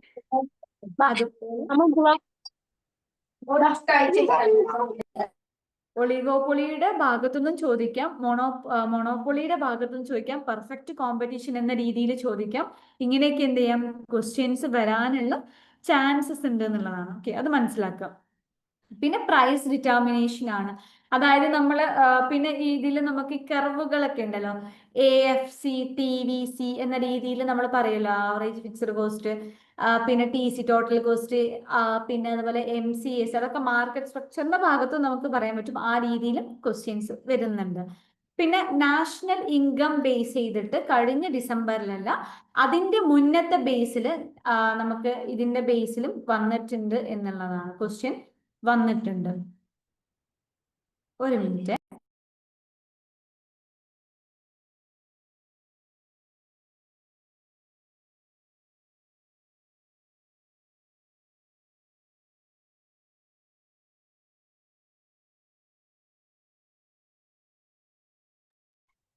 ഓക്കെ, അപ്പൊ നാഷണൽ ഇൻകത്തിന്റെ ബേസിൽ നമ്മൾ നോക്കേണ്ട ഒന്നാണ് കേട്ടോ. അപ്പൊ നാഷണൽ ഇൻകത്തിൽ കഴിഞ്ഞ പ്രാവശ്യമല്ല, അതിന്റെ മുന്നത്തെ ടേമിലാണ് national income, GDP, GNP related ആയിട്ടൊക്കെ ചോദിക്കും. ദെൻ ഇൻഫ്ലേഷനും അങ്ങനെ കണ്ടിട്ടുണ്ട്. ഇൻഫ്ലേഷനും കഴിഞ്ഞ പ്രാവശ്യം ഇൻഫ്ലേഷൻ റിലേറ്റഡ് ചെറിയൊരു ക്വസ്റ്റ്യൻ, അതായത് ക്വസ്റ്റ്യന്റെ വലിപ്പം തന്നെ ചെറുതായിരുന്നു എന്നുള്ളതാണ്. ഓക്കെ. പിന്നെ നമ്മൾ നോക്കേണ്ടത് ബിസിനസ് എത്തിക്സും കോർപ്പറേറ്റ് ഗവേണൻസും. അപ്പൊ ഇത്രയും ടോപ്പിക് നമുക്ക് മാനേജീരിയൽ എക്കണോമിക്സിൽ ഇമ്പോർട്ടന്റ് ആയിട്ടുള്ള ഭാഗമാണ്, വിട്ടുകളയാനേ പറ്റത്തില്ല എന്നുള്ളതാണ്. ഓക്കെ. അതായത് ഇൻഡിഫറൻസ് കർവ് ചോദിച്ചു, ഇലാസ്റ്റിസിറ്റി ചോദിച്ചു, മാർക്കറ്റ് സ്ട്രക്ചറിന് ചോദിച്ചിട്ടുണ്ട്, പിന്നെ പ്രൈസ് ഡിറ്റർമിനേഷന്റെ ഭാഗത്ത് നിന്ന് വന്നിട്ടുണ്ട്, കഴിഞ്ഞ ടേമല്ല അതിന്റെ മുന്നത്തെ ടേമിൽ വന്നിട്ടുണ്ട്, ദെൻ കോർപ്പറേറ്റ് ഗവേണൻസും ബിസിനസ് എത്തിക്സും വന്നിട്ടുണ്ട്. അപ്പം ഇത്രയും ഭാഗങ്ങൾ നിങ്ങൾ നിർബന്ധമായിട്ടും ഇതിൽ സ്ട്രെസ് ചെയ്ത് പഠിക്കേണ്ട ഒരു ഭാഗമാണ് കേട്ടോ, വിട്ട് കളയരുത്. ഇതെല്ലാം ഒരു ക്വസ്റ്റ്യൻ പേപ്പർ എന്നുള്ള അതാണ് ഞാൻ എടുത്തിട്ടുള്ളത്. അപ്പൊ നിങ്ങൾ മനസ്സിലാക്കി വെക്കുക, അത്രയും ഇമ്പോർട്ടന്റ് ആണ് എന്നുള്ളത്. ഓക്കെ. ഇനി അടുത്തത് നമ്മൾ നോക്കുമ്പോൾ ഇതിന്റെ, അതായത് ഇപ്പൊ ഞാൻ പറഞ്ഞില്ലേ പ്രൈസ് ഇലാസ്റ്റിക് ഓഫ് ഡിമാൻഡ്, അതുപോലെ income elasticity of demand, perfectly inelastic, ഇതിങ്ങനെ ഒരു സൈഡിൽ കൊടുത്തു, മറ്റേ സൈഡിൽ അതുമായി ബന്ധപ്പെട്ട ഒരു കാര്യം നമുക്കറിയാം. ഈ പ്രൈസ് ഇലാസ്റ്റിസിറ്റി എന്ന് പറയുന്നത് പ്രൈസിൽ ഉണ്ടാവുന്ന മാറ്റം മൂലം ഡിമാൻഡിൽ ഉണ്ടാവുന്ന മാറ്റമാണെന്ന് നമുക്കറിയാൻ പറ്റും. ഇനി ഇൻകം ഇലാസ്റ്റിസിറ്റി എന്ന് പറയുന്നത് ഇൻകത്തിൽ ഉണ്ടാവുന്ന മാറ്റം മൂലം ഡിമാൻഡിൽ ഉണ്ടാവുന്ന മാറ്റം, ആ രീതിയിൽ നമ്മൾ ഇതിന് അപ്രോച്ച് ചെയ്തെടുക്കാം. അപ്പൊ ഇവിടെ നമുക്ക് ആ ട്രിക്ക് ഉപയോഗിക്കാം കേട്ടോ. ഇവിടെ ട്രിക്ക് ഉപയോഗിക്കുമ്പോൾ ഒരു പ്രശ്നം എന്താന്ന് വെച്ചാൽ, ഇപ്പൊ A2 വരികയാണെന്നുണ്ടെങ്കിൽ, അതായത് പ്രൈസ് ഇലാസ്റ്റിസിറ്റി എന്ന് പറയുമ്പോൾ പ്രൈസിൽ ഉണ്ടാവുന്ന മാറ്റം മൂലം ഡിമാൻഡിൽ ഉണ്ടാവുന്ന മാറ്റം. അപ്പൊ A എന്ന് പറയുന്നത് 2 ആണെങ്കിൽ A2 വരുന്ന 2 ഓപ്ഷൻ ഇവിടെ കിടക്കുന്നുണ്ട്. പക്ഷെ ഒന്നുണ്ട്, നമ്മൾ ബി നമുക്ക് അറിയാൻ പറ്റുമെങ്കിൽ പിന്നെ ഈസിലി നമുക്ക് കണ്ടെത്താം. ബി ഇൻകം ഇലാസ്റ്റിസിറ്റി, ഇൻകത്തിൽ ഉണ്ടാവുന്ന മാറ്റം മൂലം ഡിമാൻഡിൽ ഉണ്ടാവുന്ന മാറ്റമാണെന്നുണ്ടെങ്കിൽ ബി എന്ന് പറയുന്നത് 3 ആണ്. Measure of how demand change in respond to change in consumer income എന്നുള്ള രീതിയിലാണെങ്കിൽ ബി 3 ആണ് എന്നറിഞ്ഞാൽ പിന്നെ ഒന്നും നോക്കണ്ട, നിങ്ങൾ നേരെ ആൻസർ ക്ലിക്ക് ചെയ്യാനുള്ളതാണ്. ചിലവരുണ്ട് അത് കുറേ അതുപോലെ തന്നെ ഇരിക്കും, അപ്പൊ നമ്മുടെ സമയം അങ്ങ് പോയി കിട്ടുക ചെയ്യാം. ശരിക്കും ഇതൊക്കെ ഈസി ആക്കാൻ വേണ്ടി, അല്ലെങ്കിൽ ഈ ട്രിക്കൊക്കെ നിങ്ങൾ ഉപയോഗിക്കണമെന്നെങ്കിൽ നിങ്ങൾ പ്രീവിയസ് ഇയർ ക്വസ്റ്റ്യൻ പേപ്പറുകൾ നന്നായിട്ട് പ്രാക്ടീസ് ചെയ്യണം കേട്ടോ. ഒരു ക്വസ്റ്റ്യൻ പേപ്പറോ 2 ക്വസ്റ്റ്യൻ പേപ്പറോ ചെയ്താൽ നമുക്ക് പ്രതീക്ഷിച്ച റിസൾട്ടേ ഉണ്ടാവില്ല. ഇപ്പൊ ഇവിടെ ബ്ലൂ പ്രിന്റ് ഞാൻ കാണിക്കുന്നുണ്ട്, ഇന്ന ഏരിയാസ് നിങ്ങൾ പഠിക്കും, അത് അപ്ലൈ ചെയ്യുമ്പോഴേ നമുക്കത് ഏറ്റവും ബെറ്റർ ആയിട്ട് കിട്ടുള്ളൂ. അപ്പൊ എക്സാമിന് പോകുന്നുണ്ട്, അല്ലെങ്കിൽ ഇനി കുറച്ച് ദിവസമേ ഉള്ളൂ. അപ്പൊ എക്സാമിന് പോകുന്നതിന്റെ ഇനി അങ്ങോട്ടേക്കുള്ള ദിവസങ്ങളിൽ മാക്സിമം നിങ്ങളൊരു 10+ പ്രീവിയസ് ഇയർ ക്വസ്റ്റ്യൻ പേപ്പറുകളെങ്കിലും നിങ്ങൾ എന്ത് ചെയ്യണം. ഇനിയിപ്പോ ഐഫറിന്റെ തന്നെ ബുക്കുകൾ നിങ്ങൾക്ക് അവൈലബിൾ ആണ്, ഫ്രീ ആയിട്ടുള്ള ബുക്കുകൾ അവൈലബിൾ, ആ രീതിയിൽ അങ്ങനെയൊക്കെ നിങ്ങൾക്ക് അപ്രോച്ച് ചെയ്തെടുക്കാം. ഇനി അതല്ല, നിങ്ങൾ GRF ട്രാക്കിലേക്കൊക്കെ അഡ്മിഷൻ എടുക്കുവാണെങ്കിൽ നമുക്ക് ആപ്പിലൂടെയും അല്ലാണ്ടെയും നമ്മൾ ആക്ടിവിറ്റീസിലൂടെയൊക്കെ ഒരുപാട് പ്രീവിയസ് ഇയർ ക്വസ്റ്റ്യൻ പേപ്പറുകൾ നന്നായിട്ട് പ്രാക്ടീസ് ചെയ്യിപ്പിക്കുന്നുണ്ട്. അങ്ങനെയും നിങ്ങൾക്ക് ബെനിഫിറ്റ് ഉണ്ട്. അതല്ല, നിങ്ങൾ ഈ ഐഫറിന്റെ ബുക്ക് നിങ്ങളുടെ കയ്യിലുണ്ടെങ്കിൽ എന്തായാലും നിങ്ങളൊരു 10+ അത് നിങ്ങൾ ഉറപ്പ് വരുത്തണം. അത് വെറുതെ ഇങ്ങനെ ആരെയോ ബോധിപ്പിക്കാൻ വേണ്ടി ചെയ്തു പോവല്ല വേണ്ടത്, മറിച്ച് നല്ല രീതിയിൽ തന്നെ നിങ്ങൾ അത് ഒരു എക്സാമിന് ഇരിക്കുന്ന, അല്ലെങ്കിൽ ഒരു എക്സാം ഹാളിൽ നിങ്ങൾ എങ്ങനെ ഇരിക്കും ആ രീതിയിൽ നമ്മൾ ക്വസ്റ്റ്യൻ പേപ്പർ ചെയ്യുന്നതിന്റെ ഇടയിൽ ഇടയ്ക്ക് ഫോൺ കോൾ ചെയ്യാൻ വേണ്ടി പോവാം, അല്ലെങ്കിൽ വാഷ്റൂമിൽ പോവാ, വെള്ളം കുടിക്കാൻ പോവാ, അല്ലെങ്കിൽ ട്രാവൽ ചെയ്യുന്ന സമയത്ത് നിങ്ങൾ ടെസ്റ്റ് ചെയ്യുക, അങ്ങനെയല്ല. ശരിക്കും നമ്മളൊരു എക്സാം ആണ് എഴുതുന്നത് എന്ന രീതിയിൽ ഒരു 3 മണിക്കൂറിന്റെ എക്സാം, അപ്പോൾ നമ്മൾ പേപ്പർ 2 2 മണിക്കൂർ ഉണ്ടാവും, ആ പേപ്പർ 2 ഹവർ ആ രീതിയിൽ തന്നെ നിങ്ങൾ ഇരുന്ന്, ശരിക്കും അതൊക്കെ ഒരു സൈക്കോളജിക്കൽ ഫാക്ടർ ആണ് കേട്ടോ നമ്മുടെ സക്സസിനുള്ളതെന്ന് പറയാൻ പറ്റും. അപ്പൊ അതിലൊക്കെ നിങ്ങൾ ചെയ്യാൻ വേണ്ടി ശ്രമിക്കാം. എത്രത്തോളം നിങ്ങൾ ക്വസ്റ്റ്യൻ പ്രാക്ടീസ് ചെയ്യുന്നു അത്രത്തോളം നിങ്ങൾക്ക് ഇങ്ങനെ എക്സാം ഈസി, അതായത് നിങ്ങൾക്ക് ആൻസർ ചെയ്യാൻ ഈസി ആയി പോകും, അത്രത്തോളം നിങ്ങൾക്ക് ക്വാളിഫൈ ചെയ്യാനുള്ള ചാൻസും കൂടുതലാണെന്നുള്ളതാണ്. ഓർക്കുക, നല്ല കോമ്പറ്റീഷൻ ഉള്ള എക്സാം ആണ്. അപ്പോൾ എന്തായാലും ഒരു 10+ അത് നിങ്ങൾ ഉറപ്പ് വരുത്തുക. 10 എന്ന് പറയുന്നത് ഞാൻ മിനിമം ആണ്, അതിനേക്കാളും നിങ്ങൾ പ്രാക്ടീസ് ചെയ്യണമെന്നാണ് കേട്ടോ. ഓക്കെ. അപ്പൊ നല്ല രീതിയിൽ എല്ലാവരും പ്രാക്ടീസ് ചെയ്യുക, ഈ ക്വസ്റ്റ്യൻസ് ഒക്കെ നല്ല രീതിയിൽ ഒന്ന് പഠിച്ചെടുക്കുക. ഓക്കെ. ഇത് എക്കണോമിക്സിന്റെ ഒരു ഭാഗമാണ് ഞാനിപ്പോൾ പറഞ്ഞിട്ടുള്ളത്. ഇനി നമുക്ക് നോക്കാനുള്ളത് ഓർഗനൈസേഷൻ ബിഹേവിയറിന്റെ ബേസിലാണ് നോക്കാനുള്ളത് കേട്ടോ. ഓർഗനൈസേഷൻ ബിഹേവിയറിൽ എനിക്ക് ഫസ്റ്റ് ആയിട്ട് പറയാനുള്ളത് ഓർഗനൈസേഷൻ ബിഹേവിയറിന്റെ തിയറീസ് പഠിച്ചെടുക്കുക എന്നുള്ളതാണ്. ഓർഗനൈസേഷൻ ബിഹേവിയറിൽ തിയറീസ് ഉണ്ടല്ലോ, ഒപ്പറന്റ് കണ്ടീഷനിങ്, ക്ലാസിക്കൽ കണ്ടീഷനിങ്, അതുമായി ബന്ധപ്പെട്ടിട്ടുള്ള ക്വസ്റ്റ്യൻ പേപ്പറിൽ നമ്മൾ ക്വസ്റ്റ്യൻസ് കഴിഞ്ഞ ഡിസംബറിൽ ചോദിച്ചിട്ടുണ്ട്, അതിന്റെ മുന്നത്തെ ജൂണിൽ ചോദിച്ചിട്ടുണ്ട്, അതിന്റെ മുന്നത്തെ എക്സാമിലൊക്കെ ചോദിച്ചിട്ടുണ്ട്. അപ്പൊ തിയറീസ് എന്ന് പറയുന്നത് ഒരിക്കലും നമുക്ക് വിട്ട് കളയാൻ പറ്റാത്ത ഒരു ഭാഗമാണ് എന്നുള്ളതാണ്. ഓക്കെ, കഴിഞ്ഞ പ്രാവശ്യം ഓപ്പറന്റ് കണ്ടീഷനിങ് ആണ്, അതിന്റെ മുന്നത്തെ പ്രാവശ്യം ക്ലാസിക്കൽ കണ്ടീഷനിങ് ഒക്കെ കണ്ടിട്ടുണ്ട്. അപ്പൊ ഇനി ഏത് വരും നമുക്ക് ഒരിക്കലും പ്രഡിക്റ്റ് ചെയ്യാൻ പറ്റില്ല. എല്ലാ തിയറീസും നന്നായിട്ട് പഠിച്ചെടുക്കാം. പിന്നെ അതുപോലെ ഇൻഡിവിജ്വൽ ബിഹേവിയറിൽ പെർസെപ്ഷൻ റിലേറ്റ് ചെയ്തിട്ടുള്ള ഒരുപാട് ക്വസ്റ്റ്യൻസ് കഴിഞ്ഞ തവണ കണ്ടിട്ടുണ്ട്. പക്ഷേ ഈ കഴിഞ്ഞ തവണ പെർസെപ്ഷൻ ചോദിച്ചത് കൊണ്ട്, ഇപ്പോൾ പെർസെപ്ഷനും മോട്ടിവേഷനും ഒക്കെ നമുക്ക് പറയാം, അത് ചോദിച്ചത് കൊണ്ട് ഈ തവണ ചിലപ്പോൾ പേഴ്സണാലിറ്റി ആവാം, ആറ്റിറ്റ്യൂഡ് ആവാം. അതുകൊണ്ട് ഈ ഇൻഡിവിജ്വൽ ബിഹേവിയർ എന്ന് പറയുന്ന ഭാഗങ്ങളും നന്നായിട്ട് പഠിച്ചെടുക്കുക. പെർസെപ്ഷൻ റിലേറ്റഡ് ക്വസ്റ്റ്യൻസ് ആണ് നമ്മൾ കണ്ടിട്ടുള്ളത്. പിന്നെ മോട്ടിവേഷന്റെ ബേസിലും അതിന്റെ മുന്നത്തെ പ്രാവശ്യം നമ്മൾ കണ്ടിട്ടുണ്ട്. അപ്പോൾ ഇനി പേഴ്സണാലിറ്റി ആവാം, വാല്യൂ ആവാം, ആറ്റിറ്റ്യൂഡ് ആവാം, ലേണിംഗ് ആവാം, എന്തും ആവാം. അപ്പൊ ഇൻഡിവിജ്വൽ ബിഹേവിയറിന്റെ ഭാഗം നന്നായിട്ട് പഠിച്ചെടുക്കുക. അതുപോലെ ഗ്രൂപ്പ് ബിഹേവിയറിൽ ടീം ബിൽഡിങ്, ലീഡർഷിപ്പും ഇതും നമ്മൾ കണ്ടിട്ടുള്ള ഒരു ഭാഗമാണ്. ഫോമിങ്, സ്റ്റോമിങ്, നോമിങ്, ആ ഒരു സ്റ്റേജസ് ആയിട്ട് ചോദിച്ചിട്ടുണ്ട്. ആ സ്റ്റേജസിന് ഒരു 1, 2, 3 എന്നുള്ള രീതിയിൽ, അതായത് ഓർഡർലി അറേഞ്ച് ചെയ്യാൻ വേണ്ടി ചോദിച്ചിട്ടുണ്ട്. പിന്നെ ലീഡർഷിപ്പിന്റെ ഭാഗത്തുനിന്നും നല്ല രീതിയിൽ ക്വസ്റ്റ്യൻസ് കണ്ടിട്ടുണ്ട്. അപ്പൊ അതും സ്കിപ്പ് ചെയ്യാൻ പഠിക്കാം. ദെൻ ട്രാൻസാക്ഷൻ അനാലിസിസ് പറയാനുള്ളത് കഴിഞ്ഞ ഡിസംബറിൽ ചോദിച്ചിട്ടില്ല, പക്ഷെ അതിന്റെ മുന്നത്തെയുള്ള ക്വസ്റ്റ്യൻ പേപ്പറുകളിൽ ട്രാൻസാക്ഷൻ അനാലിസിസ് ഇങ്ങനെ നിരന്തരമായിട്ട് വന്നിരുന്ന ഒരു സാധനമാണ്. അതുകൊണ്ട് ജസ്റ്റ് ഒന്ന് നിങ്ങൾ അത് എന്താണ് എന്നുള്ളത്, 3 ഈഗോ സ്റ്റേജസ് ഉള്ള അഡൾട്ട്, പാരന്റ്, ചൈൽഡ്, ആ ഒരു സ്റ്റേജുകളൊക്കെ നിങ്ങൾ പഠിച്ചു വെക്കുക, കാര്യങ്ങളൊന്ന് മനസ്സിലാക്കി വെക്കുക. Transaction analysis. പിന്നെ organisation culture, climate, workforce diversity വെച്ചിട്ടുള്ള ക്വസ്റ്റ്യൻസ് ഉണ്ട്. അതുപോലെ ക്രോസ് കൾച്ചറൽ ഓർഗനൈസേഷൻ ബിഹേവിയറും emotions and management. Whistle blowing എന്ന് പറയുന്നത് കഴിഞ്ഞ ഡിസംബറിലല്ല, അതിന്റെ മുന്നത്തെ ജൂണിൽ ചോദിച്ചിട്ടുള്ള ഒരു ക്വസ്റ്റ്യൻ ആണ് വിസിൽ ബ്ലോവിങ് കോൺസെപ്റ്റ്. അത് ആ കോൺസെപ്റ്റുകൾ അപ്പാടെ തന്നു എന്താണ് എന്നുള്ളത്. അതായത് വിസിൽ ബ്ലോയിങ് കൊണ്ട് എന്താണ് ഉദ്ദേശിക്കുന്നത് എന്നായിരുന്നു ക്വസ്റ്റ്യൻ ഉണ്ടായത്. എന്നിട്ട് ഓപ്ഷൻ എ തന്നു, ഒരു മീനിങ് തന്നു, ബി വേറൊരു മീനിങ്, സി വേറൊരു മീനിങ്, ഡി വേറൊരു മീനിങ് തന്നു. എന്നിട്ട് ഇതിൽ ഏതാണ് ആൻസർ എന്നുള്ള രീതിയിലാണ് ചോദിച്ചിട്ടുള്ളത്. വിസിൽ ബ്ലോയിങ് ഈസ് എന്ന് പറഞ്ഞിട്ടുള്ള ഒരു ക്വസ്റ്റ്യൻ ആയിരുന്നു. ഫസ്റ്റ് ക്വസ്റ്റ്യൻ തന്നെ അതായിരുന്നു എന്നുള്ളതാണ് കേട്ടോ. ഓക്കെ, അപ്പോൾ ചിലപ്പോൾ അങ്ങനെ ആയിരിക്കാം ചോദ്യം വരുന്നത്. ഇപ്പോൾ നമ്മൾ ചില കോൺസെപ്റ്റുകളൊക്കെ അങ്ങനെയുണ്ട്, നമുക്ക് കാണുന്ന സമയത്ത് നമ്മൾ വിചാരിക്കും വളരെ സിമ്പിൾ അല്ലേ, എന്തപ്പോൾ ഇതുകൊണ്ടെന്നൊക്കെ. പക്ഷെ നമുക്ക് ഈ ഓപ്ഷനുകളൊക്കെ കാണാൻ നമ്മൾ തന്നെ ഇപ്പോ കൺഫ്യൂസ്ഡ് ആയി പോവാനുള്ള ചാൻസ് കൂടുതലാണ്. അപ്പൊ നന്നായിട്ട് കോൺസെപ്റ്റുകൾ പഠിച്ചെടുക്കുക. ഓർഗനൈസേഷൻ ബിഹേവിയറിന് ഓൾമോസ്റ്റ് 11 or 12 ക്വസ്റ്റ്യൻസ് ചോദിച്ചിട്ടുണ്ട് കഴിഞ്ഞ തവണ.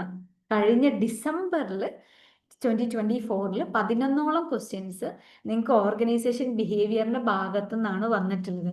അപ്പോൾ നിങ്ങൾ മനസ്സിലാക്കി വെക്കുക, ഏറ്റവും ഇമ്പോർട്ടൻ്റ് ഉള്ള ഒരു ചാപ്റ്റർ ആണ് ഈ ഓർഗനൈസേഷൻ ബിഹേവിയർ എന്ന് പറയുന്നത്. ഒരിക്കലും ഓർഗനൈസേഷൻ ബിഹേവിയർ എനിക്ക് ഇഷ്ടമല്ല എന്ന് പറഞ്ഞ് ആരും തള്ളിക്കളയരുത് കേട്ടോ. അത്രയും ഇമ്പോർട്ടൻ്റ് ആണ്. 11 ക്വസ്റ്റ്യൻ ഒക്കെ വരിക എന്ന് പറയുമ്പം നിങ്ങൾക്ക് തന്നെ ആലോചിക്കാം, ഒരു 11 or 12 ക്വസ്റ്റ്യൻ വന്നാൽ എത്ര മാർക്ക് കിട്ടി നമുക്ക്, അല്ലെ? 24 മാർക്ക് അല്ലെങ്കിൽ 22 എന്നുള്ള രീതിയിൽ നമുക്ക് മാർക്ക് അവിടെ തന്നെ സ്കോർ ചെയ്യാൻ പറ്റും. അപ്പോൾ വിട്ട് കളയരുത് ഈ ഭാഗങ്ങൾ ഒരിക്കലും. ഓർഗനൈസേഷൻ ബിഹേവിയർ ഒരിക്കലും വിട്ട് കളയരുത്. ഓരോ ചാപ്റ്ററിന് എത്രത്തോളം ക്വസ്റ്റ്യൻസ് വന്നിട്ടുണ്ടെന്ന രീതിയിൽ ഞാനൊരു അനാലിസിസ് ലാസ്റ്റ് ഇട്ടിട്ടുണ്ട് കേട്ടോ. നമുക്ക് ഈ ഒരു ഡിസ്കസ് ചെയ്തതിന് ശേഷം നമുക്കത് പറയാം കേട്ടോ. ഞാൻ അപ്പൊ ഡിസ്കസ് ചെയ്യാം എന്നുള്ള രീതിയിൽ വെച്ചതാണ്. ഓക്കെ, അപ്പൊ organisation behaviour I think it's clear. ഒന്ന് മനസ്സിലാക്കി വെക്കുക ഏതൊക്കെ ഭാഗം. തിയറീസ് ചോദിച്ചിട്ടുണ്ട്, ഒപ്പറന്റ് കണ്ടീഷനിങ് ആണ് ചോദിച്ചിട്ടുള്ളത്. അതിന്റെ മുന്നത്തെ പ്രാവശ്യം classical conditioning, perception, motivation, leadership, പിന്നെ ടീം ബിൽഡിംഗ്, അതുപോലെ organisation culture, work force diversity, പിന്നെ അതുപോലെ വിസിൽ ബ്ലോയിങ്, ഇതൊക്കെ വെച്ചിട്ട് ഇമോഷണൽ മാനേജ്മെന്റ് വെച്ചിട്ട് ക്വസ്റ്റ്യൻസ് വന്നിട്ടുണ്ട്. അപ്പൊ നിർബന്ധമായിട്ടും പഠിച്ചെടുക്കേണ്ട ഒരു ഭാഗമാണ്, സ്കിപ്പ് ചെയ്യാനേ പറ്റത്തില്ല. ഓക്കെ, പിന്നെ വരുന്നതാണ് ഹ്യൂമൻ റിസോഴ്സ് മാനേജ്മെന്റ്. ഇതിന്റെ ഒരു പ്രത്യേകത എന്താ പറയുക, ഈ OB എന്നാണോ അല്ലെങ്കിൽ HRM എന്നാണോ ചിലപ്പോൾ നമുക്ക് മനസ്സിലാവില്ല, പക്ഷെ രണ്ടൊന്നും ഒരുപോലെ ക്വസ്റ്റ്യൻ വരുന്നുണ്ട്.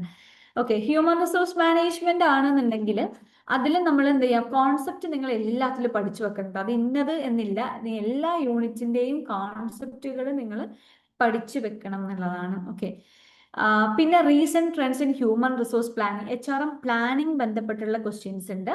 പിന്നെ അതുപോലെ സെലക്ഷനുമായി ബന്ധപ്പെട്ട ക്വസ്റ്റ്യൻ. സെലക്ഷനിൽ എങ്ങനെയാ ക്വസ്റ്റ്യൻ വരാന്നൊക്കെ തോന്നും. സെലക്ഷനിൽ ചോദിക്കുന്നത് അതിന്റെ പ്രോസസ് ആണ് കേട്ടോ ചോദിച്ചിരുന്നത്.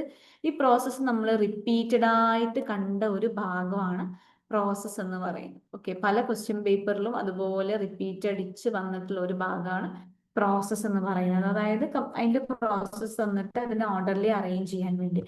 പിന്നെ കുറെ കണ്ടിട്ട് ഒരു ക്വസ്റ്റ്യൻ ആണ് ബാലൻസ്ഡ് സ്കോർ കാർഡ്. ഒരു ക്വസ്റ്റ്യൻ ഇതായിരുന്നു, ബാലൻസ്ഡ് സ്കോർ കാർഡ് ആരാണ് കോൺട്രിബ്യൂട്ട് ചെയ്തിട്ടുള്ളത് എന്നുള്ളതാണ് ഒരു ക്വസ്റ്റ്യൻ.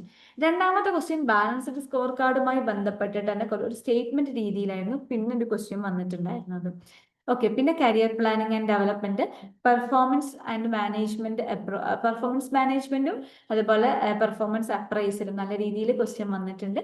പിന്നെ എല്ലാ ക്വസ്റ്റ്യൻ പേപ്പറിലും, അതായത് ഒരു 2020 വരെയുള്ള ക്വസ്റ്റ്യൻ പേപ്പറിൽ ഞാൻ കണ്ടിട്ടുള്ള ഒരു ക്വസ്റ്റ്യൻ ആണ് organisation change and OD interventions, organisation development intervention relate ചെയ്തിട്ടുള്ള ക്വസ്റ്റ്യൻ എല്ലാ ക്വസ്റ്റ്യൻ പേപ്പറിലും കണ്ടിട്ടുണ്ട്. അതുകൊണ്ട് തീരെ നിങ്ങൾ സ്കിപ്പ് ചെയ്യാത്ത ഒരു ഭാഗമായിരിക്കണം കേട്ടോ. HRMന്റെ ഭാഗങ്ങളാണ് പറയുന്നത്. കോൺസെപ്റ്റുകൾ നോക്കണം, റീസെന്റ് ട്രെൻഡ്സ്, HRMലുള്ള റീസെന്റ് ട്രെൻഡ്സ്, അതിന്റെ പ്ലാനിങ്, അതിന്റെ സ്റ്റേജസ് ഒക്കെ ആയിട്ട് വരാം. പിന്നെ സെലക്ഷൻ പഠിക്കുന്ന സമയത്ത് അതിന്റെ പ്രോസസ്സ് പഠിച്ചെടുക്കണം. ബാലൻസ്ഡ് സ്കോർ കാർഡ് ആരാണ് കോൺട്രിബ്യൂട്ട് ചെയ്ത്, കഴിഞ്ഞ തവണ അങ്ങനെയായിരുന്നു ക്വസ്റ്റ്യൻ വന്നത്, ആരാണ് ഈ ബാലൻസ്ഡ് സ്കോർ കാർഡ് കോൺട്രിബ്യൂട്ട് ചെയ്തിട്ടുള്ളത് എന്നുള്ള രീതിയിലും അല്ലാണ്ട് സ്റ്റേറ്റ്മെന്റ് രീതിയിലും ബാലൻസ്ഡ് സ്കോർ കാർഡ് എന്ന് ക്വസ്റ്റ്യൻ വന്നിട്ടുണ്ട്. ഇപ്പോഴത്തെ ഒരു ക്വസ്റ്റ്യന്റെ രീതി നിങ്ങൾക്ക് മനസ്സിലായിട്ടുണ്ടാവും, അതായത് സീക്വൻസ് ബേസിലുള്ള ക്വസ്റ്റ്യൻസ് ഉണ്ട്. അതുപോലെ കുറെ സ്റ്റേറ്റ്മെന്റുകൾ അല്ലെങ്കിൽ കുറെ പോയിന്റ്സ് ഒരു സംഗതിയായി ഒരു ടോപ്പിക്കുമായി തന്നിട്ട് അതിൽ നിന്ന് നോട്ട് കറക്റ്റ് അല്ലെങ്കിൽ നോട്ട് മാച്ച് അല്ലെങ്കിൽ കറക്റ്റ് ആയിട്ടുള്ള സ്റ്റേറ്റ്മെന്റുകൾ ഏതൊക്കെയാണ്, അതായത് കറക്റ്റ് ആയിട്ടുള്ള പോയിന്റ്സ് ഏതൊക്കെയാണ് എന്ന രീതി. അപ്പോൾ ABCDE അല്ലെങ്കിൽ ABD എന്ന രീതിയിലൊക്കെ ഓപ്ഷൻ തന്നിട്ട് ചൂസ് ചെയ്യാനാണ് അധിക ക്വസ്റ്റ്യൻ. അപ്പൊ നമുക്ക് ഞാൻ നേരത്തെ പറഞ്ഞ എലിമിനേഷൻ മെത്തേഡ് ഒക്കെ ഉണ്ടല്ലോ യൂസ് ചെയ്യാം. എന്ന് പറയുന്നത് അതിൽ വരൂല എന്നുണ്ടെങ്കിൽ നമുക്ക് കട്ട് ചെയ്തെടുക്കാം.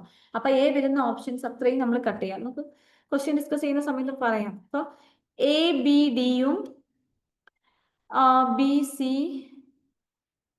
BCEയും അങ്ങനെയൊക്കെയാണ് നമുക്ക് വന്നിട്ടുള്ളത്. അപ്പോൾ പിന്നെ ACEയും. അപ്പൊ നമുക്ക് വരൂല, ഓപ്ഷനിൽ ഇല്ല എന്നുണ്ടെങ്കിൽ വരൂല എന്നുണ്ടെങ്കിൽ വരുന്ന എല്ലാ ഓപ്ഷൻസും നമ്മൾ കട്ട് ചെയ്യും. അപ്പൊ നമുക്ക് ആൻസറിലേക്ക് എത്താൻ പറ്റും എന്നുള്ളതാണ്. അങ്ങനെ ഒരു അപ്രോച്ച്, അതൊക്കെ നിങ്ങൾക്ക് ചിലപ്പോൾ ട്രിക്കൊക്കെ നിങ്ങൾക്ക് അറിയായിരിക്കും, എന്നാൽ ജസ്റ്റ് ഒന്ന് ഓർമ്മപ്പെടുത്തിയെന്ന് മാത്രം കേട്ടോ. അങ്ങനെയൊക്കെ ട്രിക്ക് ഉപയോഗിച്ച് ചെയ്യണം നിങ്ങൾ, എന്നാലും നമുക്ക് സമയം ലാഭിക്കാൻ പറ്റുള്ളൂ. ആ സമയം ലാഭിക്കണമെങ്കിൽ നമ്മൾ ഇവിടുന്ന് പ്രാക്ടീസ് ചെയ്ത് പോകണേ, അത് വേറെ. ഓക്കെ, അപ്പൊ ഹ്യൂമൻ റിസോഴ്സിൽ ഇത്ര കാര്യങ്ങളാണ് പഠിക്കാനുള്ളത്, അത് നന്നായിട്ട് ഓർത്ത് വെക്കാം. അപ്പൊ അതില് നിങ്ങൾക്ക് ഒരു എക്സാമ്പിൾ കാണിക്കാൻ വേണ്ടിയിട്ട് ഞാനിവിടെ സെലക്ഷന്റെ സ്റ്റെപ്സ് കാണിച്ചു. അപ്പൊ കഴിഞ്ഞ December 2024 ചോദിച്ച സ്റ്റെപ്സ് ആണിത്. Reference check, interview, medical examination, application review, hiring decision, ഇതിൽ ഏതാണ് ആദ്യം വരിക എന്നുള്ള രീതിയിലാണ് നമ്മൾ ആൻസർ ചെയ്യേണ്ടത് എന്നുള്ളതാണ്. ഇപ്പൊ ഓപ്ഷൻ കൊടുത്തിട്ടുണ്ട് ABDCE, ആ രീതിയിൽ നമുക്ക് ഓപ്ഷൻ കൊടുത്തിട്ടുണ്ട്. ഇവിടെ നമുക്ക് എലിമിനേഷൻ മെത്തേഡ് യൂസ് ചെയ്യും. പക്ഷെ ഇവിടെ എലിമിനേഷൻ മെത്തേഡ് യൂസ് ചെയ്യുമ്പോൾ ഒരു പ്രശ്നം എന്താണെന്ന് വെച്ചാൽ ഏല് വരുന്ന 2 ഉണ്ട്, എയിൽ സ്റ്റാർട്ട് ചെയ്യുന്ന 2 ഉണ്ട്, അതുപോലെ ഡിയിൽ സ്റ്റാർട്ട് ചെയ്യുന്ന 2 ഉണ്ട്. കൺഫ്യൂഷൻ ആവും. ഇപ്പൊ അപ്ലിക്കേഷൻ റിവ്യൂ ആണ് ആദ്യം വരുന്നത് എന്നുണ്ടെങ്കിൽ അത് ഡിയിലാണ് സ്റ്റാർട്ട് ചെയ്യുന്നത്. അപ്പൊ നമുക്ക് ഇതിങ്ങനെ അങ്ങ് വെട്ടിക്കണം. പിന്നെ ഈ BCയിൽ നമ്മൾ നോക്കിയാൽ മതി. പിന്നെ അപ്ലിക്കേഷൻ റിവ്യൂ കഴിഞ്ഞിട്ട് പിന്നെ എന്താ വരിക എന്നുള്ളത് നമ്മൾ നോക്കാം. ഇന്റർവ്യൂ ആണോ, റെഫറൻസ് ചെക്ക് ആണോ, മെഡിക്കൽ എക്സാമിനേഷൻ ആണോ, ഹയറിംഗ് ഡിസിഷൻ ആണോ എന്നുള്ളത് നോക്കാം. ഡി കഴിഞ്ഞിട്ട് ഏതാണ് വരിക, മെഡിക്കൽ എക്സാമിനേഷൻ ആണോ വരിക, അല്ലെങ്കിൽ റെഫറൻസ് ചെക്ക് ആണോ വരിക എന്നുള്ള രീതിയിൽ, അല്ലെങ്കിൽ ഇന്റർവ്യൂ ആണോ വരിക എന്നുള്ള രീതിയിൽ. അപ്പൊ നമുക്കറിയാം ഒന്നെങ്കിൽ B ആവാം അല്ലെങ്കിൽ A ആവാം. അത് കഴിഞ്ഞിട്ട് ഇപ്പൊ B ആണ്, ഇന്റർവ്യൂ ആണെങ്കിൽ B ആണെങ്കിൽ പിന്നെ നമുക്ക് ഈസിലി ആൻസറിലേക്ക് പറയാൻ പറ്റും ഇന്നതാണെന്നുള്ളത്. പിന്നെ ഒരു ട്രിക്ക് എന്ന് പറയുന്നത് ഏറ്റവും എൻഡിൽ നമുക്കറിയാം ഹയറിംഗ് ഡിസിഷൻ ആവും ഏറ്റവും എൻഡിൽ വരിക. അപ്പൊ ഈയിൽ അവസാനിക്കുകയും ചെയ്യും. ഓക്കെ, അതായത് ഇപ്പൊ പറയുന്ന സമയത്ത് ഡിയിൽ സ്റ്റാർട്ട് ചെയ്യുന്ന 2 ഉണ്ട്, പക്ഷെ ഈയിൽ അവസാനിക്കുന്ന 1 ഉള്ളൂ. ആ രീതിയിൽ നമുക്ക് ആൻസറിലേക്ക് എത്താം. ഏറ്റവും ലാസ്റ്റ് വരെ ഹയറിംഗ് ഡിസിഷൻ അല്ലേ. നമ്മൾ ഒരാൾ ഇന്റർവ്യൂ ചെയ്തു, അയാള് ടെസ്റ്റ് നടത്തി, റെഫറൻസ് നോക്കി, അയാളെ എല്ലാ കാര്യങ്ങളും ചെയ്തു, ഒക്കെ ചെയ്തതിന് ശേഷം പിന്നെ നമ്മളെ അയാളെ ഹയർ ചെയ്യുകയാണെന്ന് നമുക്ക് ആലോചിച്ചാൽ അറിയാൻ പറ്റുമല്ലോ. അപ്പൊ ആ രീതിയിലൊക്കെ നിങ്ങൾ നോക്കുക, ആൻസർ ചെയ്യാം കേട്ടോ. ഇവിടേക്കാണ് നമ്മൾ എലിമിനേഷൻ മറ്റ് മെത്തേഡ്സ് ഒക്കെ യൂസ് ചെയ്യേണ്ടത്. ഇതാണ് അതിന്റെ സ്റ്റെപ്സ് എന്ന് പറയുന്നത്. സ്ക്രീനിങ്, അപ്ലിക്കേഷൻ ഫോം നമ്മൾ റിവ്യൂ ചെയ്യുക, സെലക്ഷൻ ടെസ്റ്റ്, ദെൻ ഇന്റർവ്യൂ, അത് കഴിഞ്ഞ് medical examination, reference check, hiring decision. അപ്പൊ നമ്മൾ ചിലപ്പോൾ നമ്മുടെ മെറ്റീരിയലിലൊക്കെ ഒരുപാട് കാര്യങ്ങൾ കുറച്ച് നീട്ടി വലിച്ചൊക്കെ പറയുന്നുണ്ടാവും. അതായത് ഒരു പ്രിലിമിനറി ഇന്റർവ്യൂ ഉണ്ടാകും, അത് കഴിഞ്ഞിട്ട് ടെസ്റ്റ്, പിന്നെ അത് കഴിഞ്ഞിട്ട് ഫൈനൽ ഇന്റർവ്യൂ ഉണ്ടാകും, പിന്നെ മെഡിക്കൽ എക്സാമിനേഷൻ, പിന്നെ റെഫറൻസ് ചെക്ക് ചെയ്യുക, പിന്നെ ഹയറിംഗ് ഡിസിഷൻ അല്ലെങ്കിൽ അപ്രൂവ് ചെയ്യുക എന്ന രീതിയിലൊക്കെ നമ്മൾ പഠിച്ചിട്ടുണ്ട്. അപ്പൊ അതിൻ്റെ ഒരു ബേസ് നിങ്ങൾ മനസ്സിലാക്കിയെടുക്കുക എന്നതാണ്. പിന്നെ വളരെ ഇമ്പോർട്ടൻ്റ് ആയിട്ടുള്ള വേറൊരു മൊഡ്യൂളാണ്, ചിലർക്ക് പ്രോബ്ലം പേപ്പർ ഇഷ്ടമേ അല്ല, പക്ഷേ ഇത് സ്കിപ്പ് ചെയ്തതെന്നേ ഞാൻ പറയുള്ളൂ. കാരണം ഇത്രയും കാര്യങ്ങൾ നിങ്ങൾ പഠിച്ചെടുത്താൽ ഈ അക്കൗണ്ട്സിൽ നിങ്ങൾക്ക് കംപ്ലീറ്റ്ലി മാർക്ക് സ്കോർ ചെയ്യാൻ പറ്റും. ഓക്കെ, ഏകദേശം ഒരു എനിക്ക് തോന്നുന്നു 7 or 8 ക്വസ്റ്റ്യൻ എങ്ങാണ്ട് അക്കൗണ്ടിങ്ങിന്റെ ഭാഗത്തു നിന്ന് വന്നിട്ടുണ്ട്. അത് വന്ന ക്വസ്റ്റ്യൻസ് എങ്ങനെയാണ് ഞാൻ പറഞ്ഞുതരാം. വന്ന ക്വസ്റ്റ്യൻസ് അക്കൗണ്ടിങ് സ്റ്റാൻഡേർഡ് ആണ്, സ്ഥിരമായിട്ട് എല്ലാ ക്വസ്റ്റ്യൻ പേപ്പറിലും കണ്ടുവരുന്ന ഒരു ക്വസ്റ്റ്യൻ ആണ് അക്കൗണ്ടിങ് സ്റ്റാൻഡേർഡ് എന്ന് പറയുന്നത്. ഇന്ത്യൻ അക്കൗണ്ടിങ് സ്റ്റാൻഡേർഡ് ബേസ് ചെയ്തിട്ട് ഒരുപാട് ക്വസ്റ്റ്യൻസ് വരുന്നുണ്ട്. അപ്പൊ നിങ്ങൾ അത് നിർബന്ധമായിട്ട് പഠിച്ചു വെക്കേണ്ട ഒരു ഭാഗമാണ്. കഴിഞ്ഞ ഡിസംബറിൽ തന്നെ 2 ക്വസ്റ്റ്യൻ ആണ് ചോദിച്ചിട്ടുള്ളത്. ഒന്ന്, നമുക്ക് അക്കൗണ്ടിങ് സ്റ്റാൻഡേർഡുകൾ ഓരോന്നും തന്നിട്ട്, അതായത് ഇപ്പൊ ക്യാഷ് ഫ്ലോ, ഇൻവെന്ററി എന്ന രീതിയിൽ നമുക്ക് തരും. എന്നിട്ട് അതിനെ ഓർഡർലി അറേഞ്ച് ചെയ്യാൻ വേണ്ടി പറയാം. അതായത് അക്കൗണ്ടിങ് സ്റ്റാൻഡേർഡ് 1, 2, 3 എന്ന രീതിയിൽ അതിനെ അറേഞ്ച് ചെയ്യാൻ വേണ്ടി പറയാം. അങ്ങനെ അറേഞ്ച് ചെയ്യണമെങ്കിൽ നമുക്ക് എന്ത് വേണം? ഇത് ഏതാണ് ക്യാഷ് ഫ്ലോ, ഏതാണ് ഇൻവെന്ററി എന്ന്, അല്ലെങ്കിൽ ഏതാണ് ഇൻകം ടാക്സ് എന്ന് നമുക്ക് നന്നായിട്ട് അറിയണം. അപ്പൊ നമ്മൾ പഠിക്കുക വേണം. പിന്നെ അതുപോലെ പിന്നെ രണ്ടാമത് വന്ന ഒരു ക്വസ്റ്റ്യൻ എന്ന് പറയുന്നത് അക്കൗണ്ടിങ് സ്റ്റാൻഡേർഡ്, അതായത് ഇപ്പൊ ക്യാഷ് ഫ്ലോ റിലേറ്റ് ചെയ്തിട്ടുള്ള അക്കൗണ്ടിങ് സ്റ്റാൻഡേർഡ് ഏതാണ് എന്നുള്ളത്. എന്നിട്ട് ലിസ്റ്റ് ഔട്ട് ചെയ്തു. Accounting standard 1, 7, Indian accounting standard 1, 7 എന്ന രീതിയിൽ ലിസ്റ്റ് ഔട്ട് ചെയ്യുകയും ചെയ്യും. യെസ്, PDF ഞാൻ ഗ്രൂപ്പിൽ ഇടാം കേട്ടോ. Okay okay. അപ്പൊ അക്കൗണ്ടിങ് സ്റ്റാൻഡേർഡ് എന്ന ആ രീതിയിൽ നമ്മൾ എന്ത് ചെയ്യണം? അത് പഠിച്ചെടുക്കുക. ഞാനിവിടെ ചെറിയൊരു ഈ സ്ലൈഡ് മാറ്റിയാൽ നമുക്ക് കാണാൻ പറ്റും. ചെറിയൊരു ഒരു ഡെമോ ഞാൻ കാണിച്ചപ്പോൾ അക്കൗണ്ടിങ് സ്റ്റാൻഡേർഡ് എന്ന 2 രീതിയിൽ ചോദിച്ചു എന്നൊക്കെ മനസ്സിലായില്ലേ? ഒന്ന് നമുക്ക് ഓർഡർലി അറേഞ്ച് ചെയ്യാൻ വേണ്ടി തന്നു, മറ്റൊന്ന് ക്യാഷ് ഫ്ലോ എന്ന് പറയുന്നത് ഏത് ഇന്ത്യൻ അക്കൗണ്ടിങ് സ്റ്റാൻഡേർഡ് ആണ്. ഇന്ത്യൻ അക്കൗണ്ടിങ് സ്റ്റാൻഡേർഡ് 1 ആണോ, 2 ആണോ, 7 ആണോ, 9 ആണോ എന്ന രീതിയിലാണ് ചോദിച്ചിട്ടുള്ളത്. സോ ഇന്ത്യൻ അക്കൗണ്ടിങ് സ്റ്റാൻഡേർഡ് 7 ആണ് ക്യാഷ് ഫ്ലോ സ്റ്റേറ്റ്മെന്റ് ഡീൽ ചെയ്യുന്നുള്ളതാണ്. ഇത് പഠിച്ചെടുക്കാൻ ഒരു ട്രിക്ക് എന്താണെന്ന് വെച്ചാൽ നമ്മൾ ഒരു 3-4 വർഷത്തെ ക്വസ്റ്റ്യൻ പേപ്പർ എടുക്കുക. എടുത്തിട്ട് ഈ അക്കൗണ്ടിങ് സ്റ്റാൻഡേർഡ്, അതിൽ ചോദിച്ചിട്ടുള്ള അക്കൗണ്ടിങ് സ്റ്റാൻഡേർഡുകൾ ഏതൊക്കെയാണെന്നുള്ളത് നോട്ട് ചെയ്ത് വെക്കുക. അപ്പൊ നമുക്ക് അറിയാൻ പറ്റും സ്ഥിരമായിട്ട്, അല്ലെങ്കിൽ ഒരു 5 വർഷത്തെ ക്വസ്റ്റ്യൻ പേപ്പർ എടുത്ത് വെക്കുക. എന്നിട്ട് അതിൽ നോട്ട് ചെയ്ത് വെക്കുക സ്ഥിരമായിട്ട് ചോദിക്കുന്ന അക്കൗണ്ടിങ് സ്റ്റാൻഡേർഡുകൾ ഏതൊക്കെ. അപ്പൊ ക്യാഷ് ഫ്ലോ സ്ഥിരമായിട്ട് ചോദിക്കുന്നതാണ്, ഇൻവെന്ററി സ്ഥിരമായിട്ട് ചോദിക്കും, income tax, plant and machinery, പിന്നെ അതുപോലെ റവന്യൂ റെക്കഗ്നിഷൻ, ഇതൊക്കെ സ്ഥിരമായിട്ട് ചോദിക്കുന്ന അക്കൗണ്ടിങ് സ്റ്റാൻഡേർഡുകളാണ്. അതുപോലെ ഇന്ത്യൻ അക്കൗണ്ടിങ് സ്റ്റാൻഡേർഡ് ചോദിക്കുന്ന സമയത്ത് ഈ ക്യാഷ് ഫ്ലോ ചോദിക്കുന്നുണ്ട്. അപ്പൊ ആ രീതിയിൽ നമ്മൾ എന്ത് ചെയ്യുക, ഏതൊക്കെയാണെന്നുള്ളത് ഒരു 5 ക്വസ്റ്റ്യൻ പേപ്പർ വെച്ച് എടുത്തിട്ട് നമ്മൾ നോട്ട് ചെയ്ത് വെക്കുക. എന്നിട്ട് അത് നന്നായിട്ട് പഠിച്ച് ഉറപ്പിക്കാം ആ ഭാഗത്തു നിന്നായിരിക്കും ഭൂരിഭാഗം ക്വസ്റ്റ്യൻസും വരിക എന്നുള്ളത്. അപ്പൊ അക്കൗണ്ടിങ് സ്റ്റാൻഡേർഡ് പഠിക്കാനുള്ള ഒരു മെത്തേഡ് ആട്ടോ ഞാൻ പറഞ്ഞത്, നോട്ട് ചെയ്ത് വെക്കുക. അതായത് ഒരു 5 വർഷത്തെ ക്വസ്റ്റ്യൻ പേപ്പർ നിങ്ങൾ എടുക്കുക. ഈ ക്വസ്റ്റ്യൻ പേപ്പർ എടുത്തിട്ട് അതിൽ നിങ്ങൾ അക്കൗണ്ടിങ് സ്റ്റാൻഡേർഡ് എന്ന് ചോദിച്ചിട്ടുള്ള ക്വസ്റ്റ്യനുകൾ നോട്ട് ചെയ്യുക. അപ്പൊ അക്കൗണ്ടിങ് സ്റ്റാൻഡേർഡ് 3, അല്ലെങ്കിൽ cash flow, Indian accounting standard, അല്ലെങ്കിൽ ഇൻവെന്ററി, അല്ലെങ്കിൽ പ്രോപ്പർട്ടി പ്ലാന്റ് എക്യുപ്മെന്റ്, ആ രീതിയിൽ ഏതൊക്കെയാണെന്നുള്ള ലിസ്റ്റ് ഔട്ട് ചെയ്യുക. അത് ഏതൊക്കെ ഇന്ത്യൻ അക്കൗണ്ടിങ് സ്റ്റാൻഡേർഡ് ആണ്, അല്ലെങ്കിൽ ഏതൊക്കെ അക്കൗണ്ടിങ് സ്റ്റാൻഡേർഡ് ആണെന്ന് നോട്ട് ചെയ്ത് വെക്കുക. എന്നിട്ട് അതൊരു ചെറിയൊരു ക്വിക്ക് നോട്ട് പോലെ നിങ്ങൾ ഉണ്ടാക്കുക. എന്നിട്ട് നിങ്ങൾ ഈ അക്കൗണ്ടിങ് സ്റ്റാൻഡേർഡ്സ് പഠിക്കുന്ന സമയത്ത് അതാണ് നിങ്ങൾ നന്നായിട്ട് പഠിക്കാൻ വേണ്ടിയിട്ട് നോക്കേണ്ടത്. കാരണം ഉറപ്പിക്കാം ആ ഭാഗത്തു നിന്നായിരിക്കും ഏറ്റവും കൂടുതൽ വരിക. ഇനി ഇൻ കേസ് പുറമേ നിന്നെങ്ങാനും ഒന്നൊക്കെ വന്നാലും നിങ്ങൾക്ക് എന്ത് ചെയ്യാൻ പറ്റും? ബാക്കി അറിയുന്നത് കൊണ്ട് നിങ്ങൾക്ക് ആ ആൻസർ റെഡിയാക്കാൻ പറ്റും എന്നുള്ളതാണ് കേട്ടോ. അപ്പൊ അക്കൗണ്ടിങ് സ്റ്റാൻഡേർഡ് ആ രീതിയിൽ നിങ്ങൾ പഠിക്കാൻ വേണ്ടി ശ്രമിക്കണേ. അത് നോട്ട് ചെയ്ത് വെക്കുക അക്കൗണ്ടിങ് സ്റ്റാൻഡേർഡ്. കാരണം എന്താ വെച്ചാൽ ഒരുപാട് അക്കൗണ്ടിങ് സ്റ്റാൻഡേർഡും ഒരുപാട് ഇന്ത്യൻ അക്കൗണ്ടിങ് സ്റ്റാൻഡേർഡും ഉണ്ട്. അപ്പൊ നമുക്കത് എല്ലാം പഠിച്ചെടുക്കുന്നത് പോസിബിൾ ആവില്ല, പക്ഷെ സ്ഥിരമായിട്ട് ചോദിക്കുന്ന ഭാഗങ്ങൾ പഠിച്ചെടുത്താൽ എളുപ്പമാവും എന്നുള്ള രീതിയിലാണ്. ഓക്കെ, പിന്നെ വരുന്നത് റേഷ്യോ അനാലിസിസിന്റെ ഭാഗമാണ്. റേഷ്യോ അനാലിസിസിന്റെ ഭാഗത്തുനിന്ന് കറന്റ് റേഷ്യോ, ലിക്വിഡ് റേഷ്യോ നന്നായിട്ട് ക്വസ്റ്റ്യൻസ് വരുന്നുണ്ട് കേട്ടോ. അപ്പൊ നമുക്ക് പ്രോബ്ലമായിട്ട് തന്നെ സോൾവ് ചെയ്യാനുണ്ട്. ഞാൻ PPT ഇതിൽ കൊടുത്തിട്ടില്ല, പക്ഷെ പ്രോബ്ലമായിട്ട് തന്നെ നമുക്ക് ഡിസംബറിലെ ടേമിനെ കണ്ടാൽ അറിയാം. അതായത് കറന്റ് റേഷ്യോ തന്നു, കറന്റ് റേഷ്യോ, അതായത് ഇപ്പൊ 2:1 എന്ന രീതിയിൽ കറന്റ് റേഷ്യോ തന്നു, ലിക്വിഡ് റേഷ്യോ തന്നു, അതുപോലെ സ്റ്റോക്ക് ഇൻവെന്ററിയും തന്നു. എന്നിട്ട് എന്നിട്ട് നമ്മളോട് ചോദിച്ചേക്കാണ് കറണ്ട് അസറ്റ് കണ്ടെത്താൻ വേണ്ടിയിട്ട് ചോദിച്ചു. അപ്പൊ ആ രീതിയിലും എന്തുണ്ട്, ക്വസ്റ്റ്യൻസ് വരുന്നുണ്ട് എന്നുള്ളതാണ്. ഓക്കെ, അപ്പൊ റേഷ്യോ അനാലിസിസിന്റെ ഭാഗത്ത് നിങ്ങൾ കറണ്ട് റേഷ്യോയും ലിക്വിഡിറ്റി റേഷ്യോ ഒക്കെ നന്നായിട്ട് നോക്കി വെക്കുക. മറ്റ് റേഷ്യോസ് ഒന്ന് നോക്കി വെക്കുക കേട്ടോ. ചിലപ്പം അടുത്ത റേഷ്യോ ഒന്ന് ചിലപ്പോൾ ക്വസ്റ്റ്യൻ വരാം ആ രീതിയിൽ. ഓക്കെ, പിന്നെ ചോദിക്കുന്നത് ഫണ്ട് ഫ്ലോ സ്റ്റേറ്റ്മെന്റ്. അതായത് നമുക്ക് ഫ്ലോ ഫണ്ട് വരുന്നത് ഇപ്പൊ ഒരു കറണ്ട് ഐറ്റം ഒരു നോൺ കറണ്ട് ഐറ്റം വരുമ്പോഴാണ് നമുക്ക് ഫ്ലോ ഫണ്ട് വരുന്നത്. അപ്പൊ ആ രീതിയിൽ ഇപ്പൊ നമുക്കിങ്ങനെ പർച്ചേസ് ഓഫ് ലാൻഡ് അല്ലെങ്കിൽ അങ്ങനെ കുറച്ച് എക്സാമ്പിൾ തരും. പർച്ചേസ് ഓഫ് ലാൻഡ് അല്ലെങ്കിൽ നമ്മൾ ബിൽസ് പേയബിള്. അപ്പൊ ഇതില് ഫ്ലോ ഓഫ് ഫണ്ട് ഏതാണെന്നുള്ളത് നോട്ട് ചെയ്യാൻ പറ്റും. മനസ്സിലാക്കുക, ഫണ്ട് ഫ്ലോ എന്ന് പറയുമ്പോൾ ഒരു കറണ്ട് ഐറ്റം ഒരു നോൺ കറണ്ട് ഐറ്റം ഉണ്ടാകുമ്പോഴാണ് എന്തുണ്ടാവും, fund flow state. Purchase of land എന്ന് പറയുമ്പോൾ ക്യാഷ് നമ്മൾ പർച്ചേസ് ചെയ്യുമ്പോൾ ക്യാഷ് എന്ന് പറയുന്നത് കറണ്ട് അസറ്റ് ആണ്. പ്ലാന്റ് എന്ന് പറയുന്നത് എന്താണ്, fixed asset, means non current asset ആണ് എന്നുള്ള രീതിയിലാണ്. അപ്പൊ ആ രീതി അപ്പോൾ അവിടെ ഫണ്ട് ഫ്ലോ ഉണ്ടോ എന്നുള്ളത് നമുക്ക് മനസ്സിലാക്കിയേക്കാൻ പറ്റും. അപ്പം കറണ്ട് ഐറ്റം അതായത് നോൺ കറണ്ട് ഐറ്റം വരുമ്പോൾ ഫണ്ട് ഫ്ലോ സ്റ്റേറ്റ്മെന്റ്. അതുപോലെ ക്യാഷ് ഫ്ലോ സ്റ്റേറ്റ്മെന്റ് ഭാഗത്തു നിന്നും ക്വസ്റ്റ്യൻസ് വന്നിട്ട് ഡിസംബറിൽ തന്നെ ചോദിച്ചിട്ടുണ്ട്. ക്യാഷ് ഫ്ലോയും ഫണ്ട് ഫ്ലോയും ബേസ് ചെയ്തിട്ടുള്ള ക്വസ്റ്റ്യൻസ് ചോദിച്ചിട്ടുണ്ട്. പിന്നെ ക്യാഷ് ഫ്ലോന്റെ ബേസിൽ നിങ്ങൾ ആ ഒരു 3 കാറ്റഗറൈസ് ചെയ്യില്ല. അതായത് ഓപ്പറേറ്റിംഗ്, ഫിനാൻസിങ് എന്നുള്ള രീതിയിൽ നമ്മൾ ക്യാഷ് ഫ്ലോനെ ചെയ്യുന്നുണ്ട്. ഇൻവെസ്റ്റിംഗ്, ആ രീതിയിൽ 3 രീതിയിൽ നമ്മൾ ക്യാഷ് ഫ്ലോനെ കാറ്റഗറൈസ് ചെയ്യുന്നുണ്ട്. അപ്പൊ അതും നിങ്ങൾ നോക്കി വെക്കുക. അപ്പൊ ഡിവിഡൻഡ് പെയ്ഡ് എവിടെയാ വരിക, അല്ലെങ്കിൽ ഡിവിഡൻഡ് റിസീവ്ഡ് എന്ന് പറയുന്നത് ഓപ്പറേറ്റിംഗ് ആക്ടിവിറ്റി ആണോ, അല്ലെങ്കിൽ ഫിനാൻസിങ് ആക്ടിവിറ്റി ആണോ, ഇൻവെസ്റ്റിംഗ് ആക്ടിവിറ്റി ആണോ, ആ രീതിയിൽ ക്വസ്റ്റ്യൻസ് വരുന്നുണ്ട്. അപ്പൊ അതും നന്നായിട്ട് പഠിച്ചു വെക്കുക കേട്ടോ.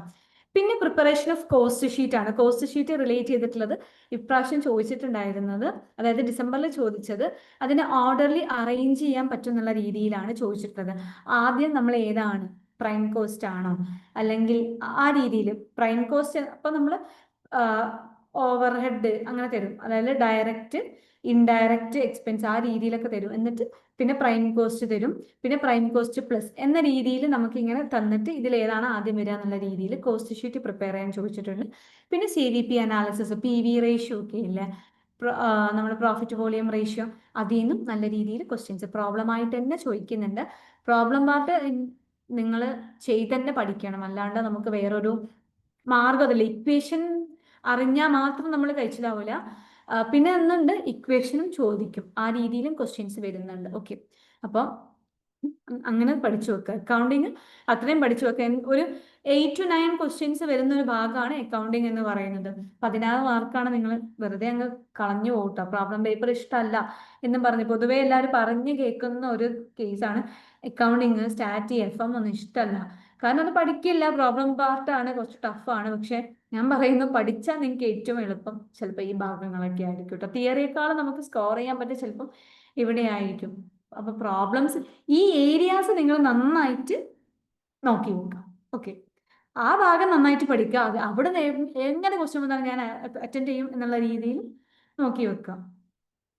ഇനി ഓക്കെ, ഇത് അതിന്റെ അതായത് കഴിഞ്ഞ തവണ ചോദിച്ചിട്ടുള്ള ഇന്ത്യൻ അക്കൗണ്ടിങ് സ്റ്റാൻഡേർഡ്, ഇതായിരുന്നു ഒരു ടൈപ്പ് ക്വസ്റ്റ്യൻ എന്ന് പറയുന്നത്. ഇതൊക്കെ സ്ഥിരമായിട്ട് ചോദിക്കുന്നതാണ് കേട്ടോ. ഇതൊന്ന് നോട്ട് ചെയ്ത് വെക്കണേ. സ്ഥിരമായിട്ട് കാണുന്നത് ഈ ക്യാഷ് ഫ്ലോയും റവന്യൂയും പ്രോപ്പർട്ടി പ്ലാന്റ് എക്യുപ്മെന്റ് ഒക്കെ നമ്മൾ സ്ഥിരമായിട്ട് കാണുന്നതാണ്. ഇതിന് ഓർഡർലി അറേഞ്ച് ചെയ്യാൻ വേണ്ടിയിട്ട്. അപ്പൊ ക്യാഷ് ഫ്ലോ സ്റ്റേറ്റ്മെന്റ് എന്ന് പറയുന്നത് ഇന്ത്യൻ അക്കൗണ്ടിങ് സ്റ്റാൻഡേർഡ് 7 ആണ്. ഇൻകം ടാക്സ്, അപ്പൊ ക്യാഷ് ഫ്ലോ അറിഞ്ഞാൽ തന്നെ നമുക്ക് ആൻസറിലേക്ക് ഏകദേശം എത്താറായി. അതായത് CO DO ആണ് നമുക്ക് ഉറപ്പിക്കാം. അത് കഴിഞ്ഞ് C കഴിഞ്ഞാൽ നമുക്കറിയാം B ആണ് വരുന്നത്, ഇൻകം ടാക്സ് ആണ് വരുന്നത്. അത് കഴിഞ്ഞ് പിന്നെ ഏതാണ് വരുന്നത്, ഇന്ത്യൻ അക്കൗണ്ടിങ് സ്റ്റാൻഡേർഡ് 7. പിന്നെ റവന്യൂ ആണോ, പ്രോപ്പർട്ടി പ്ലാന്റ് എക്യുപ്മെന്റ് ആണോ, ബോറോവിംഗ് കോസ്റ്റ് ആണോ, ആ രീതിയിൽ പിന്നെ നമ്മൾ നോക്കാം. ഓക്കെ, ഇതിന്റെ ആൻസർ ഞാൻ കാണിച്ചത്, ഇതാണ് ആൻസർ വരുന്നത്. ഇത് നോട്ട് ചെയ്ത് വെക്കാം കേട്ടോ. ഇന്ത്യൻ അക്കൗണ്ടിങ് സ്റ്റാൻഡേർഡ് 7 എന്ന് പറയുന്നത് ക്യാഷ് ഫ്ലോ ആണ്. 12 എന്ന് പറയുന്നത് ഇൻകം ടാക്സ് ആണ്. 18 ആണ് റവന്യൂ റെക്കഗ്നിഷൻ 18 ആണ്. പ്രോപ്പർട്ടി പ്ലാന്റ് എക്യുപ്മെന്റ് 16 ആണ്. ബോറോവിംഗ് കോസ്റ്റ് എന്ന് പറയുന്നത് 23 ആണ്. അപ്പൊ ഇതൊന്ന് നോട്ട് ചെയ്ത് വെക്കാം. ഇനി ഇതിന് പുറമെ ഏതെങ്കിലും ചിലപ്പോൾ കൺസോളിഡേറ്റഡ് ഒക്കെ ചോദിക്കും. കൺസോളിഡേറ്റഡ് എന്നുള്ള രീതിയിൽ ഒരു തവണ ചോദിച്ചിട്ടുണ്ട്. അപ്പൊ അതും നിങ്ങൾ നോട്ട് ചെയ്ത് വെക്കുക കേട്ടോ. അങ്ങനെ 1-2 കൂടി എക്സ്ട്രാ നിങ്ങൾക്ക് പഠിക്കാനുണ്ടാവും, അതുകൊണ്ട് പഠിച്ചു വെക്കുക. ഓക്കെ, അതങ്ങനെ പഠിച്ചു വെക്കുമ്പോൾ തന്നെ നമുക്ക് ഓട്ടോമാറ്റിക്കലി ഇങ്ങനത്തെ ഏത് ക്വസ്റ്റ്യൻ വന്നാലും കിട്ടും. ഇപ്പൊ നിങ്ങൾക്ക് ഇതിൽ റവന്യൂ അറിയില്ല, അല്ലെങ്കിൽ ബോറോവിംഗ് കോസ്റ്റ് അറിയില്ല, പക്ഷെ 7ഉം പിന്നെ 12ഉം പിന്നെ 16ഉം നിങ്ങൾക്ക് അറിഞ്ഞാൽ നിങ്ങൾക്ക് ആൻസറിലേക്ക് എത്താൻ നിങ്ങൾ ഹെൽപ്പ് ചെയ്യുമല്ലോ. ആ രീതിയിലൊക്കെ ഒന്ന് നോക്കി കാണും കേട്ടോ. ഓക്കെ, ഇനി അടുത്തത് ഫിനാൻഷ്യൽ മാനേജ്മെന്റ് ആണ്. ഫിനാൻഷ്യൽ മാനേജ്മെന്റിൽ നമ്മൾ നോക്കേണ്ടി ഒന്നെന്ന് പറയുന്നത് ക്യാപിറ്റൽ സ്ട്രക്ചറിന്റെ തിയറീസ് നന്നായിട്ട് നോക്കണം. അസംഷൻസ് ആണ് ഇതിനൊക്കെ മെയിൻ ആയിട്ട് ചോദിക്കുന്നത്. ഇപ്പൊ നമുക്ക് അസേർഷൻ റീസണിങ് അല്ലെങ്കിൽ സ്റ്റേറ്റ്മെന്റ് ടൈപ്പ് ക്വസ്റ്റ്യൻസ് വളരെ അപൂർവമാണ്. അതായത് ഒന്നൊക്കെ ചോദിച്ചാലായി എന്ന രീതിയിലാണ്, അല്ലാണ്ട് ഇല്ല. മുമ്പൊക്കെ എന്ന് പറയുമ്പോൾ അങ്ങനത്തെ ക്വസ്റ്റ്യൻസ് ആയിരുന്നു വന്നിരുന്നത്. ഇപ്പൊ ഇതിൽ നിന്നൊക്കെ വരുന്ന ക്വസ്റ്റ്യൻസ് എന്ന് പറയുന്നത് അപ്പോൾ നമുക്ക് അതിന്റെ അസംഷൻ ഏതാണ് അല്ലെങ്കിൽ അസംഷൻ അല്ലാത്തത് ഏത്, നോട്ട് അസംഷനും അല്ലെങ്കിൽ നോട്ട് ആൻ അസംഷനും അല്ലെങ്കിൽ അസംഷൻ എന്ന രീതിയിലാണ് ചോദിക്കുക. അപ്പൊ നമുക്ക് ABCD എന്നുള്ള ഓർഡറിൽ തരും, എന്നിട്ട് നമ്മളോട് കളക്ട് ചെയ്യാൻ വേണ്ടിയിട്ടായിരിക്കും പറയാം. അപ്പൊ ആ രീതിയിലുള്ള ക്വസ്റ്റ്യൻസ് ക്യാപിറ്റൽ സ്ട്രക്ചറിന്റെ തിയറീസിന്റെ ഭാഗത്തുനിന്ന് ചോദിക്കാം. അതുപോലെ ഡിവിഡന്റിന്റെ തിയറീസിന്റെ ഭാഗത്തുനിന്ന് ചോദിക്കാം. ഡിവിഡന്റ് തിയറീസിന്റെ ഭാഗത്തുനിന്ന് നമുക്കറിയാം relevant theory, irrelevant theory, M M approach ഒക്കെ നന്നായിട്ട് വരുന്ന ഒരു ഭാഗമാണ് കേട്ടോ.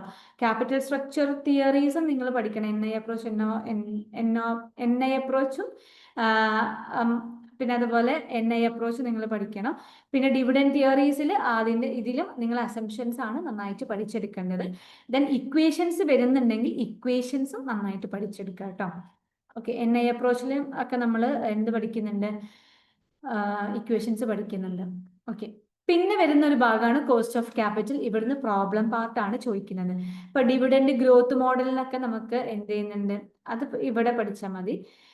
ദെൻ പ്രോബ്ലം പാർട്ടിൽ നമുക്ക് ഗ്രോത്ത് മോഡലിനുള്ള ഒരു പ്രോബ്ലം ഉണ്ട്.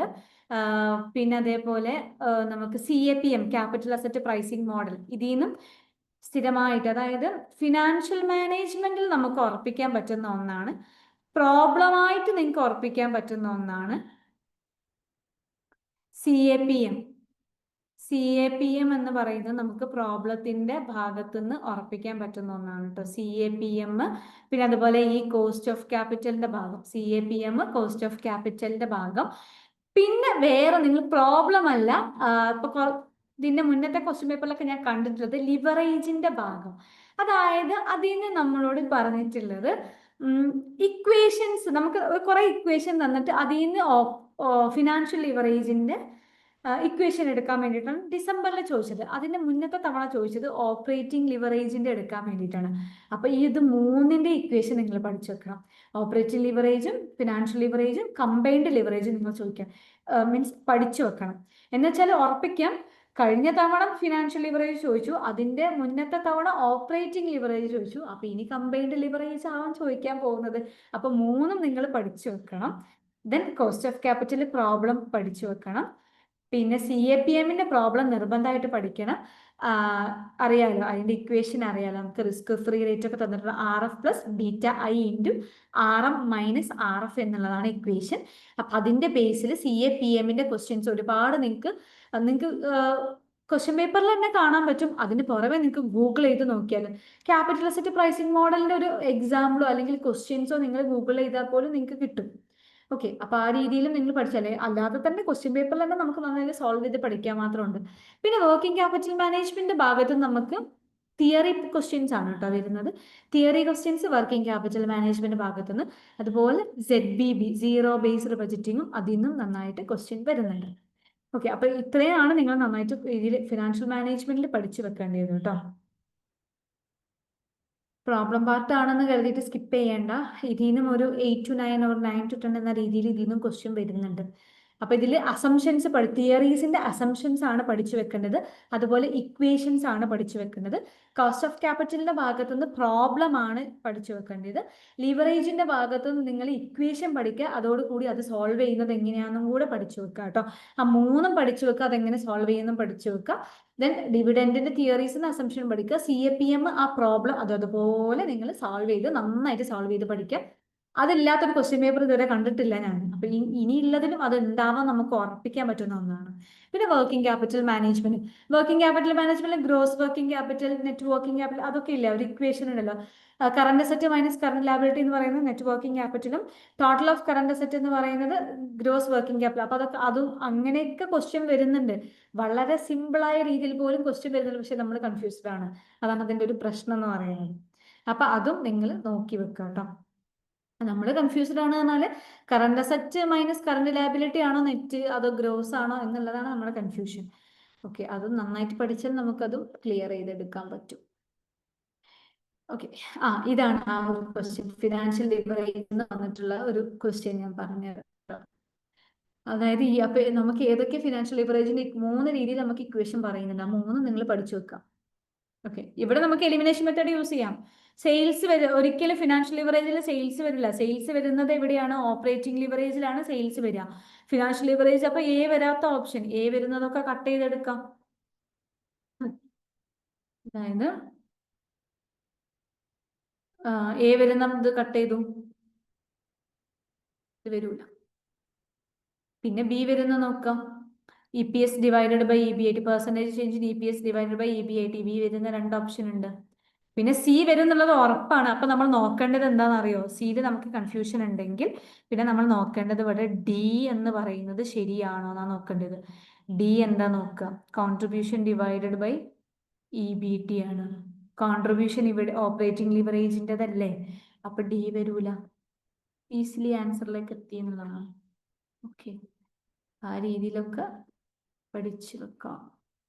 ഇത് വിട്ട് കളയരുത് കേട്ടോ. Financial leverage, operating leverage, combined leverage നിർബന്ധമായിട്ട് പഠിച്ചു വെക്കുക. സി എ പി എം, പിന്നെ കോസ്റ്റ് ഓഫ് ക്യാപിറ്റലിന്റെ ഭാഗത്ത് ഗ്രോത്ത് വെച്ചിട്ടുള്ള ഒരു ക്വസ്റ്റ്യൻ ഉണ്ടല്ലേ നമ്മുടെ ഇക്വിറ്റിയിൽ പറയുന്ന ആ ഒരു ഇക്വേഷൻ, അത് വെച്ചിട്ടുള്ള പ്രോബ്ലം, അസംഷൻസ് പഠിച്ചു വെക്കുക നന്നായിട്ട്. ഓക്കെ.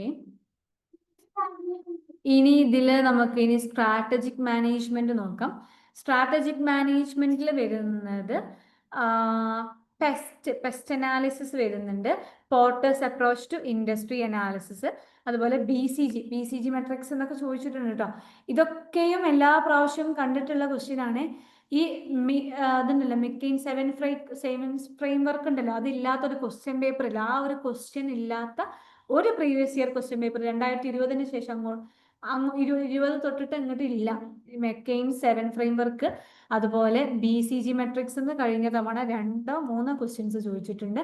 പെസ്റ്റ് അനാലിസിസ് നന്നായിട്ട് ചോദിക്കുന്നുണ്ട്. പോർട്ടസ് പിന്നെ ചോദിക്കുക ends of product, market growth mix. അപ്പൊ ഇത് 4 നിർബന്ധമാണ്.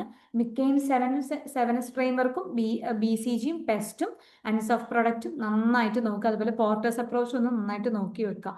ഇതില്ലാത്തൊരു ഭാഗം ഇല്ല എന്നുള്ളതാണ് കേട്ടോ. അത് നന്നായിട്ട് തന്നെ നമ്മൾ നോക്കി വെക്കണം. ഓക്കെ, സ്ട്രാറ്റജിക് മാനേജ്മെന്റിൽ ഇതാണ്. ഇതില് ആ ഒരു ഇതുണ്ടല്ലോ, ഇതില് ബെസ്റ്റിൽ വരുന്നത് ഏതാണ്, വരാത്തത് ഏതാണ്, ആ രീതിയിലൊക്കെ ചോദ്യം വരുന്നുണ്ട് കേട്ടോ. അപ്പൊ ഈ 7S ഫ്രെയിം ഒരു ക്വസ്റ്റ്യൻ ആയിരുന്നേ.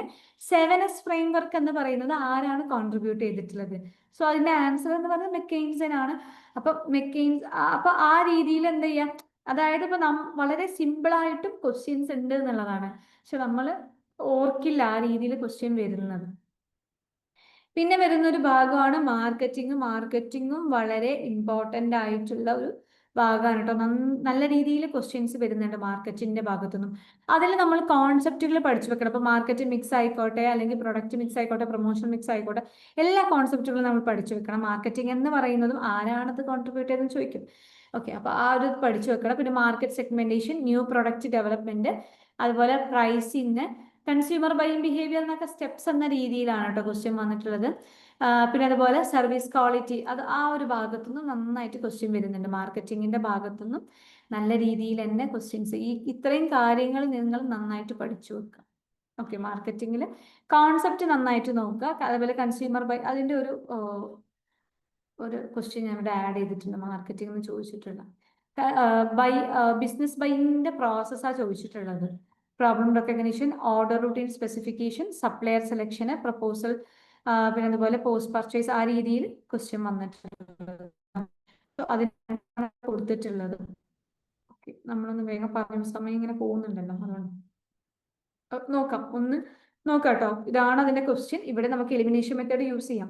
ആദ്യം ഏത് വരും എന്നുള്ള രീതിയിൽ നമുക്ക് എലിമിനേഷൻ മെത്തേഡ് യൂസ് ചെയ്യാം. എയിൽ സ്റ്റാർട്ട് ചെയ്യുന്ന 2 ബിയിൽ സ്റ്റാർട്ട് ചെയ്യുന്ന 2. ഒന്ന് ഉറപ്പിക്കുക, ഇവിടെ എയിൽ സ്റ്റാർട്ട് ചെയ്യുന്നതാണെന്നെങ്കിൽ പിന്നെ അത് കഴിഞ്ഞ് ബി വരും, സി വരും എന്നുള്ള ഉറപ്പാണ്. ഇവിടെ ഡിയും വരുന്നുണ്ട്. അതായത് നമുക്ക് എയിൽ സ്റ്റാർട്ട് ചെയ്യുന്നതാണ് നമുക്ക് തോന്നിക്കഴിഞ്ഞാൽ, ഇപ്പൊ എയിൽ സ്റ്റാർട്ട് ചെയ്യുന്ന തോന്നുകയാണെങ്കിൽ ബി സി ഡി വരെ ഇവിടെ വരുന്നുണ്ട്, ഇവിടെ അതുപോലെ വരുന്നുണ്ട്. അപ്പൊ അത് അങ്ങനെയാണ്. പിന്നെ ഈ വരുമോ എന്നുള്ളത് നമ്മൾ നോക്കിയാൽ മതി. പോസ്റ്റ് പർച്ചേസ് ബിഹേവിയർ ആണോ അവിടെ വരിക എന്നുള്ളത് നോക്കിയാൽ മതി. ഇനി അതല്ല ബിയിലെ സ്റ്റാർട്ട് ചെയ്യുന്നുണ്ടെങ്കിൽ ബി സി ഡി എന്നുള്ളത് പറഞ്ഞ ആ ഒരു ഓർഡറിൽ അവിടെ വന്നു. ഇവിടെ അങ്ങനെ തന്നെയാണ്, ബി സി ഡി വരുന്നുണ്ട്. പിന്നെ ഈ വരുന്നുണ്ടോ എന്ന് നമ്മൾ നോക്കിയാൽ മതി. ആ രീതിയിൽ വേണം കേട്ടോ നിങ്ങൾ ആൻസർ ചെയ്യാൻ. ഓക്കെ, അങ്ങനത്തെ ഒക്കെ ചില ട്രിക്കുകളൊക്കെ ഉപയോഗിക്കാനുള്ള ചില രീതിയിലുള്ള ഓപ്ഷൻസ് ഒക്കെയാണ് കൊടുക്കുന്നത് MTA. ഓക്കെ, ആൻസർ വരുന്നത് ഓപ്ഷൻ എ ആണ്. അതിന്റെ ഒരു സ്റ്റെപ്സ് ആണ് കേട്ടോ ഇവിടെ കൊടുത്തിട്ടുള്ളത്. ഞാൻ ഇത് ഷെയർ ചെയ്യാം, അപ്പൊ നിങ്ങൾക്ക് കിട്ടിക്കോളൂ കേട്ടോ. ഞാൻ ഗ്രൂപ്പിൽ ഇടണ്ടേ. ഓക്കെ, അടുത്തത് സ്റ്റാറ്റിസ്റ്റിക്സിന്റെ ഭാഗമാണ്. സ്റ്റാറ്റിസ്റ്റിക്സിന്റെ ഭാഗത്ത് നിന്ന് മെഷേഴ്സ് ഓഫ് സെൻട്രൽ ടെൻഡൻസി എന്ന് ചോദിക്കുന്നുണ്ട്. അതായത് പൊസിഷണൽ ആവറേജ് ഏതാണ് എന്ന രീതിയിലൊക്കെ ക്വസ്റ്റ്യൻ വരുന്നുണ്ട്. പൊസിഷണൽ ആവറേജ് അതായത് മീൻ, മീഡിയം, മോഡ് ആ രീതിയിൽ നമുക്ക് തന്നിട്ട് ഇതിന് പൊസിഷണൽ ആവറേജ് സെലക്ട് ചെയ്യാൻ വേണ്ടിയിട്ട് പറയുന്ന ക്വസ്റ്റ്യൻ. പിന്നെ നിങ്ങൾ പഠിച്ചു വെക്കേണ്ട ഒരു ഭാഗമാണ് ഈ ബൈനോമിയൽ ഡിസ്ട്രിബ്യൂഷൻ. നമ്മൾ കഴിഞ്ഞ ഡിസംബറിൽ ചോദിച്ചിട്ടില്ല, പക്ഷെ അതിന് മുന്നത്തെ ഒരു തവണ ഞാൻ കണ്ടതുപോലെ എനിക്ക് തോന്നി.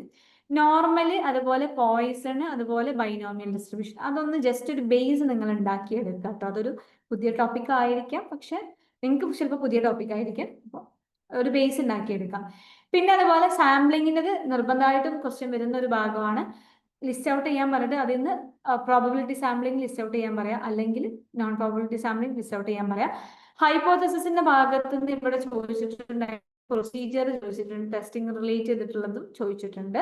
പിന്നെ അതുപോലെ മാച്ച് ദ ഫോളോയിങ്ങിൽ T Z F chi square test എന്ന രീതിയിൽ മാച്ച് ദ ഫോളോയിങ്ങിൽ വരും. T test, F test, Z test, chi square test ഒരു ഭാഗത്ത് തരും, മറുഭാഗത്ത് അതിന്റെ മീനിങ്ങും തരും. എന്നിട്ട് മാച്ച് ചെയ്യാം. ടി ടെസ്റ്റ് ആകുമ്പോൾ സ്മോൾ നമ്പർ ഓഫ് സാമ്പിൾസ് ആകുമ്പോൾ T test, F test, Z test എങ്ങനെയാണ് വരിക, ലാർജ് നമ്പർ ഓഫ്, ആ രീതിയിൽ നമ്മൾ അപ്രോച്ച് ചെയ്ത് ചെയ്യാവുന്നതാണ്.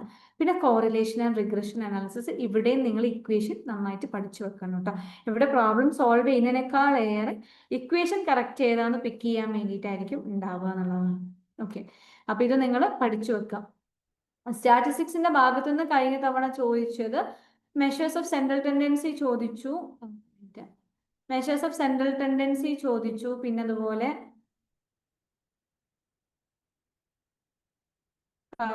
പിന്നെ സാമ്പിളിങ്ങിന്റെ ആ പ്രോസസ്സ് ചോദിച്ചിട്ടുണ്ട്. ഹൈപ്പോസിസ് ടെസ്റ്റിങ്ങും പ്രൊസീജിയറും, പിന്നെ T test, set test, F, chi square, core. അതിൽ ബൈനോമിയൽ, പോയിസൺ, നോർമൽ നിങ്ങൾ നോക്കി വെക്കുക. ഒരു തവണ ബൈനോമിയൽ ചോദിക്കുമ്പോൾ നെക്സ്റ്റ് തവണ പോയിസൺ ചോദിക്കും, അതിന്റെ അടുത്ത തവണ നോർമൽ ചോദിക്കും. ചിലപ്പോൾ ആ രീതിയിലായിരിക്കും വരിക. അപ്പൊ നിങ്ങൾ അത് ബെൽ ഷേപ്പ്ഡ് ആണ് എന്നുള്ള ആ ഒരു കാര്യങ്ങളൊക്കെ ഇല്ലേ, നോർമലിനെ പറ്റിയിട്ടുള്ള അങ്ങനത്തെ കാര്യങ്ങളൊക്കെ നിങ്ങൾ പഠിച്ചു വെക്കുക കേട്ടോ. സ്റ്റാറ്റിസ്റ്റിക്സും വളരെ ഇമ്പോർട്ടന്റ് ആയിട്ടുള്ള ഒരു ഭാഗം. ഇവിടുന്നും എന്തായാലും ഒരു ക്വസ്റ്റ്യൻസ് ഒക്കെ പ്രതീക്ഷിക്കും. ഇതാണ് ഒരു ക്വസ്റ്റ്യൻ. പ്രോബബിലിറ്റി സാമ്പിളിംഗ് മെത്തേഡിൽ ഇവിടുന്ന് ചൂസ് ചെയ്യാൻ വേണ്ടിയിട്ടാണ് പറഞ്ഞത്. Quota, purposive, multi stage, cluster sampling, systematic sampling, ഇതിലേതാണ്? അപ്പൊ ഇതിൽ നമുക്ക് ഇൻഡിവിജ്വലി നോൺ പ്രോബബിലിറ്റി അറിയാൻ പറ്റുന്നുണ്ടെങ്കിൽ അത് നമ്മൾ ഒഴിവാക്കിയത്. ഇപ്പൊ നമുക്കറിയാം ഈ പർപ്പസീവ് സാമ്പിളിംഗ് എന്ന്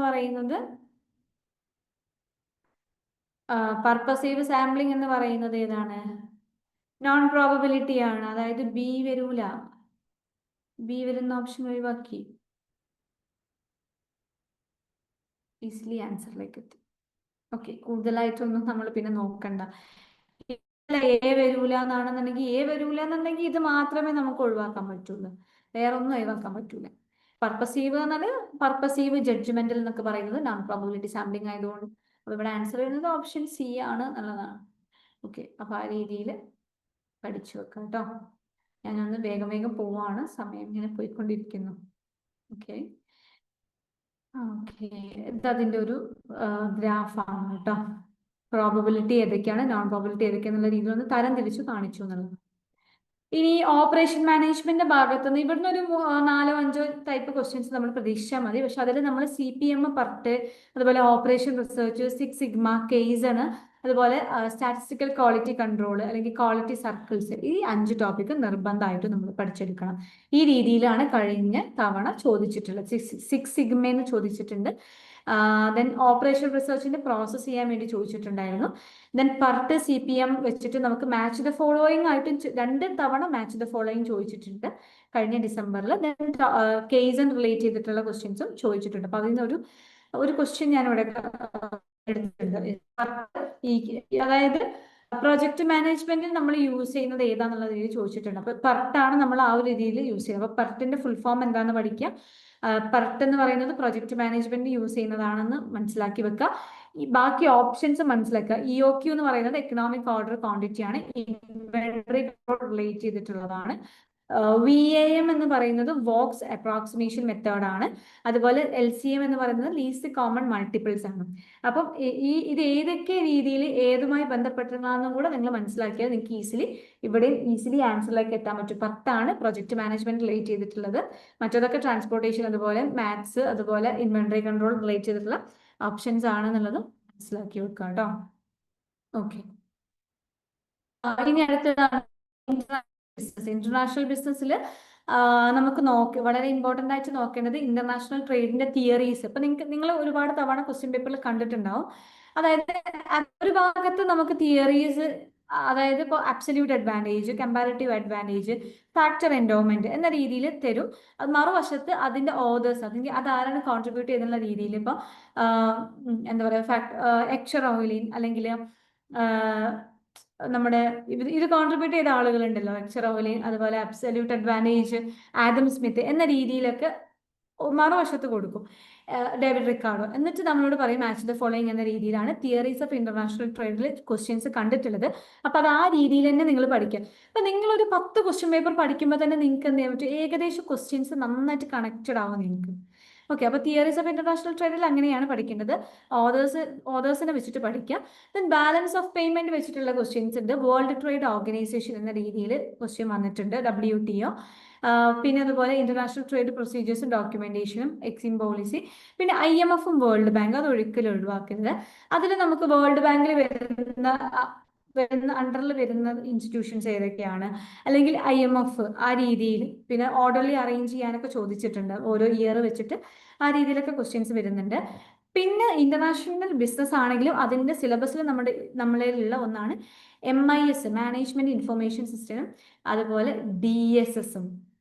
ഓക്കെ, അപ്പോൾ ഇതില് MIS ബേസ്ഡ് നമ്മൾ ഡിസംബറിൽ ഒരു 2 ക്വസ്റ്റ്യനോ 2-3 ക്വസ്റ്റ്യൻ വന്നിട്ടുണ്ട്.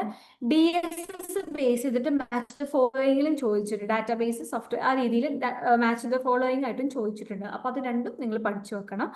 പിന്നെ artificial intelligence and big data, ഇത് വെച്ചിട്ട് നിങ്ങൾക്ക് ഇനിയും ക്വസ്റ്റ്യൻ എക്സ്പെക്ട് ചെയ്യാം, ഒരുപാട് ക്വസ്റ്റ്യൻസ് എക്സ്പെക്ട് ചെയ്യാം. ആർട്ടിഫിഷ്യൽ ഇന്റലിജൻസും അതുപോലെ ബിഗ് ഡാറ്റയും നന്നായിട്ട് നോക്കുക. പിന്നെ ഡാറ്റ വെയർ ഹൗസിംഗിന്റെ ഭാഗത്തുനിന്നും 2 തവണ ക്വസ്റ്റ്യൻ ചോദിച്ചിട്ടുണ്ട്. അത് രണ്ടും എനിക്ക് തോന്നുന്നു ഞാൻ ഈ സ്ലൈഡിൽ ചിലപ്പോൾ കൊടുത്തിട്ടുണ്ടാവും. ഓക്കെ, അപ്പൊ ഇന്റർനാഷണൽ ബിസിനസിന്റെ തിയറീസ് പഠിച്ചു വെക്കുക. Balance of payment related questions, WTO, IMF, world bank, Exim policies relate ചെയ്തുള്ള കാര്യങ്ങളൊക്കെ പഠിക്കുക. Along with management information system, അതുപോലെ DSS റിലേറ്റ് ചെയ്തിട്ടുള്ള കാര്യങ്ങൾ, ആർട്ടിഫിഷ്യൽ ഇന്റലിജൻസ്, ബിഗ് ഡാറ്റ, ഇതൊക്കെ ആർട്ടിഫിഷ്യൽ ഇന്റലിജൻസ് ഒക്കെ ഇനിയും നമുക്ക് പ്രതീക്ഷിക്കാവുന്ന ഭാഗം തന്നെയാണ് കേട്ടോ. പിന്നെ ഡാറ്റ വെയർ ഹൗസിംഗിന്റെ ഭാഗത്തുനിന്ന് ചോദ്യം വന്നിട്ടുണ്ട്. ഡാറ്റ വെയർ ഹൗസ് റിലേറ്റ് ചെയ്ത ഒരു ക്വസ്റ്റ്യൻ ആണ് കേട്ടോ. ഇതിന്റെ steps, arrange the steps involved in building data wear house എന്ന രീതിയിലാണ്. ഇപ്പൊ നമ്മൾ സ്റ്റെപ്സ് അറേഞ്ച് ചെയ്യാൻ വേണ്ടിയിട്ടാണ് പറഞ്ഞിട്ടുള്ളത്. അപ്പൊ അതിന്റെ ആൻസർ ഇവിടെ ഞാൻ കൊടുത്തിട്ടുണ്ട്, എക്സ്പ്ലനേഷൻ എന്ന രീതിയിൽ തന്നെ കൊടുത്തിട്ടുണ്ട് കേട്ടോ ആൻസർ. ഓക്കെ, അതൊന്ന് നിങ്ങൾ നന്നായിട്ട് നോക്കി വെക്കണേ. ക്വസ്റ്റ്യൻ ഇതാണ്, ബിൽഡിംഗ് ഡാറ്റ വെയർ ഹൗസ്. നമ്മൾ ഡാറ്റ വെയർ ഹൗസ് എന്താ മനസ്സിലാക്കുക, അതിന്റെ സ്റ്റെപ്സും മനസ്സിലാക്കുക. ഡാറ്റ എക്സ്ട്രാക്ഷൻ, ഡാറ്റ ട്രാൻസ്ഫോർമേഷൻ, പിന്നെ data storage, data presentation and reporting എന്ന രീതിയിലാണ്. ഡാറ്റ പ്രസന്റേഷൻ ആൻഡ് റിപ്പോർട്ടിംഗ് ആണ് ഏറ്റവും ലാസ്റ്റ് വരിക എന്ന് നമുക്കറിയാം. D ആണ് എല്ലാത്തിന്റെ അവസാനം, നമ്മൾ റിപ്പോർട്ടിംഗ് അല്ലേ, അപ്പൊ D ആണ് വരിക. അപ്പൊ D അവസാനം വരുന്ന നോക്കാം, അതന്നെയാണ് ആ തന്ന ഓർഡർ തന്നെയാണ് കറക്റ്റ് ആൻസർ ആയിട്ട് വരുന്നതാണ് കേട്ടോ. ഓക്കെ, വീണ്ടും അതേ ക്വസ്റ്റ്യൻ പേപ്പറിൽ ഡിസംബർ 2024 ക്വസ്റ്റ്യൻ പേപ്പറിൽ വീണ്ടും ചോദിച്ചൊരു ക്വസ്റ്റ്യൻ ആണ് ഡാറ്റ വെയർ ഹൗസ്.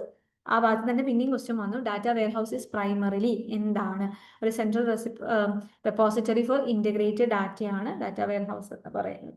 എക്സ്പ്ലനേഷൻ കൊടുത്തിട്ടുണ്ട്, ഡീറ്റെയിൽ ആയിട്ട് നോക്കുക കേട്ടോ. ഓക്കെ, അപ്പൊ ഡാറ്റ വെയർ ഹൗസ് ഇമ്പോർട്ടൻ്റ് ആണെന്ന് മനസ്സിലായില്ലേ. അതുപോലെ ആർട്ടിഫിഷ്യൽ ഇന്റലിജൻസും ബിഗ് ഡാറ്റ ഒക്കെ ഞാൻ അതിൽ കൊടുത്തിട്ടില്ല എന്നെങ്കിലും, പക്ഷെ അതിൽ നിന്നൊക്കെ ക്വസ്റ്റ്യൻ വന്നിട്ടുണ്ട്. MIS 2-3 ക്വസ്റ്റ്യൻ വന്നിട്ടുണ്ട്. DSS ഭാഗത്തുനിന്ന് മാച്ച് ദ ഫോളോയിങ് എന്ന രീതിയിൽ ക്വസ്റ്റ്യൻ വന്നിട്ടുണ്ട്. അതുപോലെ തിയറീസും ഒക്കെ ക്വസ്റ്റ്യൻസ് വരുന്ന ഭാഗമാണ്. ഓക്കെ, ഇനി ലാസ്റ്റ് വരുന്നതാണ് ഓൺടർപ്രണർഷിപ്പ് ഡെവലപ്മെന്റ് എന്ന് പറയുന്നത്. ഓൺടർപ്രണർഷിപ്പ് ഡെവലപ്മെന്റിൽ നമ്മൾ കോൺസെപ്റ്റ് നോക്കി വെക്കണം. അതുപോലെ ഇൻട്രാപ്രണർഷിപ്പ് ഒരുപാട് പ്രീവിയസ് ഇയർ ക്വസ്റ്റ്യൻ പേപ്പറിൽ ചോദിച്ചു. അപ്പോൾ ഇൻട്രാപ്രണർഷിപ്പും ഓൺടർപ്രണർഷിപ്പും തമ്മിലുള്ള റിലേഷൻഷിപ്പ് മനസ്സിലാക്കുക. ഇന്റർപ്രണർഷിപ്പ് എന്ന് പറയുന്നത് വിത്തിൻ ആൻ ഓർഗനൈസേഷനിൽ ഉണ്ടാവുന്നതാണ് ഇന്റർപ്രണർഷിപ്പ് എന്ന് പറയുന്നത്. അപ്പോൾ എംപ്ലോയീസ് ഒക്കെ ആയിരിക്കും അതിൽ വരാം. പിന്നെ woman entrepreneurship, innovation in business. Innovation in business എന്ന് ഡിസംബറിൽ ഒരുപാട് ക്വസ്റ്റ്യൻ വന്നിട്ടുണ്ട്. ബിസിനസ് പ്ലാൻ എന്ന് വന്നിട്ടുണ്ട്.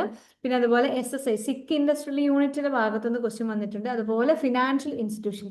ഇത് ചിലപ്പോൾ പലർക്കും ഇഷ്ടം ഉണ്ടാവില്ല, ഈ ഫിനാൻഷ്യൽ ഇൻസ്റ്റിറ്റ്യൂഷൻ ഇയറോട് കൂടി പഠിക്കുക എന്നൊക്കെ പറയുമ്പോൾ. ആ ഭാഗത്തുനിന്ന് ക്വസ്റ്റ്യൻ വന്നിട്ടുണ്ട് കേട്ടോ. ഫിനാൻഷ്യൽ ഇൻസ്റ്റിറ്റ്യൂഷൻസ് ചിലപ്പോൾ അത് ഓർഡർലി അറേഞ്ച് ചെയ്യുക, അത് എങ്ങനെ ഫോം ചെയ്തു അതിന്റെ ബേസിൽ ഓർഡർലി അറേഞ്ച് ചെയ്യാൻ വേണ്ടി ചോദിക്കും. അല്ലെങ്കിൽ മാച്ച് ദ ഫോളോയിങ് എന്ന രീതിയിൽ ചോദിക്കുന്നുണ്ട്. ഫിനാൻഷ്യൽ ഇൻസ്റ്റിറ്റ്യൂഷന്റെ ഭാഗത്തു നിന്ന് ചോദിക്കുന്നുണ്ട്. സിക്ക് ഇൻഡസ്ട്രിയൽ യൂണിറ്റിന്റെ ഭാഗത്തു നിന്ന് ഗവൺമെന്റ് അസിസ്റ്റൻസ് എന്ന രീതിയിൽ ക്വസ്റ്റ്യൻ വരുന്നുണ്ട്. ബിസിനസ് പ്ലാൻ ഉണ്ട്. ഫീസിബിലിറ്റിന്റെ ഭാഗത്തു നിന്ന് ഡിസംബറിലില്ല, പക്ഷെ അതിന്റെ മുന്നത്തെ ഒരു ക്വസ്റ്റ്യൻ പേപ്പറിൽ കണ്ടിട്ടുണ്ട്. അതുപോലെ MSMEന്റെ ഭാഗത്തു നിന്നും അങ്ങനെ കണ്ടിട്ടുണ്ട്. കഴിഞ്ഞ ഇത് ഡിസംബറിൽ വന്നിട്ടുള്ള ഈ ഇന്നോവേഷൻ എന്ന് പറയുന്നത് ഡിസംബറിൽ വന്നിട്ടുള്ളതാണ്. അതുപോലെ ഇൻസ്റ്റിറ്റ്യൂഷൻ, ഫിനാൻഷ്യൽ ഇൻസ്റ്റിറ്റ്യൂഷൻസ് നമ്മൾ ഡിസംബറിൽ വന്നിട്ടുള്ളതാണ്. ഓക്കെ. പിന്നെ ഇന്റർപ്രണർഷിപ്പ്, ഓൺടർപ്രണർഷിപ്പ് ഒക്കെ പഠിക്കുന്ന സമയത്ത് അതിന്റെ ഡിഫറൻസ് വെച്ചിട്ട് തന്നെ നിങ്ങൾ പഠിക്കാൻ വേണ്ടിയിട്ട് ശ്രമിക്കുക കേട്ടോ. ഇത് പ്രീവിയസ് ഇയറിൽ ചോദിച്ചിട്ടുണ്ട്, ഡിസംബറിലല്ല അതിന്റെ മുന്നത്തെ തവണ ചോദിച്ചിട്ടുണ്ട്. അതുകൊണ്ടാണ് ഞാൻ ഇതിൽ ഇൻക്ലൂഡ് ചെയ്തിട്ടുള്ളത്. ചിലപ്പോൾ ഇനി വരുന്ന ഡിസംബറിൽ ചിലപ്പോൾ ഈ ഭാഗത്ത് തന്നെ വീണ്ടും ക്വസ്റ്റ്യൻ വന്നാലോ എന്നുള്ള രീതിയിൽ. ചിലപ്പോൾ റിപ്പീറ്റഡ് ആയിട്ട് ക്വസ്റ്റ്യൻ വന്ന് അപൂർവം ചില 1-2 ക്വസ്റ്റ്യൻസ് ഒക്കെ റിപ്പീറ്റഡ് ആയിട്ടും വന്നേക്കാം. പ്രാക്ടീസ് ചെയ്താലേ അതും നമുക്ക് കിട്ടുള്ളൂ കേട്ടോ. പ്രാക്ടീസ് ചെയ്തെടുക്കുക നിങ്ങൾ. ഓക്കെ, ഇത്രയാണ് അപ്പോൾ നമ്മുടെ സിലബസിന്റെ ബേസിൽ നമ്മൾ ഓരോ ഭാഗത്തു നിന്ന് വരുന്ന ഇമ്പോർട്ടൻസിന്റെ അടിസ്ഥാനത്തിൽ നമ്മൾ പറഞ്ഞിട്ടുള്ള ബ്ലൂ പ്രിന്റ് എന്ന് പറയുന്നത് ഇതാണ്. ഓക്കെ, ഇനി ക്വസ്റ്റ്യൻസ് ചോദിച്ചതിന്റെ അടിസ്ഥാനത്തിൽ ഞാനൊരു ജസ്റ്റ് ഒരു അപ്രോക്സിമേറ്റ് നമ്പേഴ്സ് ഇവിടെ ഇട്ടത്. അതായത് മാനേജ്മെന്റ് ഭാഗത്തു നിന്ന് ഒരു 3-4 ക്വസ്റ്റ്യൻസ് വന്നിട്ടുണ്ട്. എക്കണോമിക്സിന്റെ ഭാഗത്തു നിന്ന് ഒരു 4 to 6 എന്ന രീതിയിൽ ക്വസ്റ്റ്യൻ വന്നിട്ടുണ്ട്. ഓർഗനൈസേഷൻ ബിഹേവിയറിന്റെ ഭാഗത്തുനിന്ന് 11 to 12, HRMന്റെ ഭാഗത്തുനിന്ന് 8 to 9, അക്കൗണ്ടിങ്ങിന്റെ ഭാഗത്തുനിന്ന് ഒരു 7 to 8 എന്ന രീതിയിൽ, business finance 9 to 10, then strategic management 5 to 7, marketing management 12 to 13, statistics 8 to 9, operation management 3 to 5, international business 10 to 11, EDP 6 to 7. ഇത് കൊടുത്തത് എന്താന്ന് വെച്ചാൽ നിങ്ങൾക്ക് ഇതിന്റെ അടിസ്ഥാനത്തിൽ ഓരോ സബ്ജക്റ്റിന്റെ ഇമ്പോർട്ടൻസ് മനസ്സിലായിട്ടുണ്ടാവും അല്ലെ. അതായത് ഇപ്പൊ നമുക്കറിയാം ഇവിടെ എന്താണ് ഏറ്റവും കൂടുതൽ വന്നിട്ടുണ്ട്, എവിടെയാ ഓർഗനൈസേഷൻ ബിഹേവിയറിൽ നന്നായിട്ട് ചോദിച്ചിട്ടുണ്ട്. അപ്പൊ അത് നമ്മൾ നന്നായിട്ട് പഠിച്ചെടുക്കേണ്ട ഒരു ഭാഗമാണ്.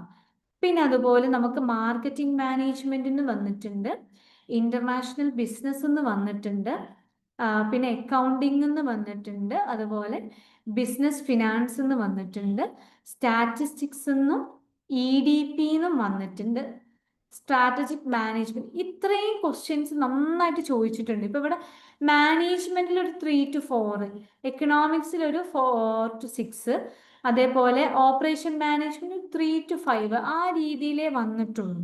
അപ്പൊ നമുക്കറിയാം അതിന് എത്രത്തോളം ഇമ്പോർട്ടൻസ് ഉണ്ട്, മറ്റതിനൊക്കെ എത്രത്തോളം, അതിനേക്കാളും എത്രത്തോളം ഇമ്പോർട്ടൻസ് ഉണ്ടെന്ന് നമുക്ക് ഇവിടെ മനസ്സിലാക്കാൻ പറ്റും. അല്ല, ഏറ്റവും പ്രധാനമായിട്ട് നമുക്ക് പറയാനുള്ളത് ഏതൊക്കെയാണ്? മാർക്കറ്റിംഗ് മാനേജ്മെന്റ് നമുക്ക് പറയാൻ പറ്റും. അത് നമ്മൾ നന്നായിട്ട് നോക്കി വെക്കേണ്ട ഒരു ഭാഗമാണ് മാർക്കറ്റിംഗ് മാനേജ്മെന്റ് എന്ന് പറയുന്നത്.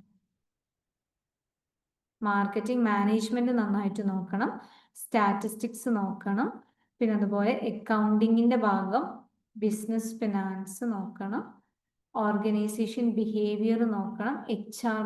അതായത് ഇപ്പൊ ചുരുക്കി പറഞ്ഞാൽ എല്ലാം നോക്കണല്ലോ എന്നായിരിക്കും, പക്ഷെ എന്നാലും നമുക്കൊരു ഏകദേശം ഒരു ഐഡിയ കിട്ടിയില്ലേ. അപ്പൊ നിങ്ങൾക്ക് ഓർഗനൈസേഷൻ ബിഹേവിയർ ഒരു 11ഓളം ക്വസ്റ്റ്യൻ വന്നാൽ നമുക്ക് 22 മാർക്കാണ് അവിടെ സെക്വയർ ചെയ്യാൻ പറ്റുന്നത്.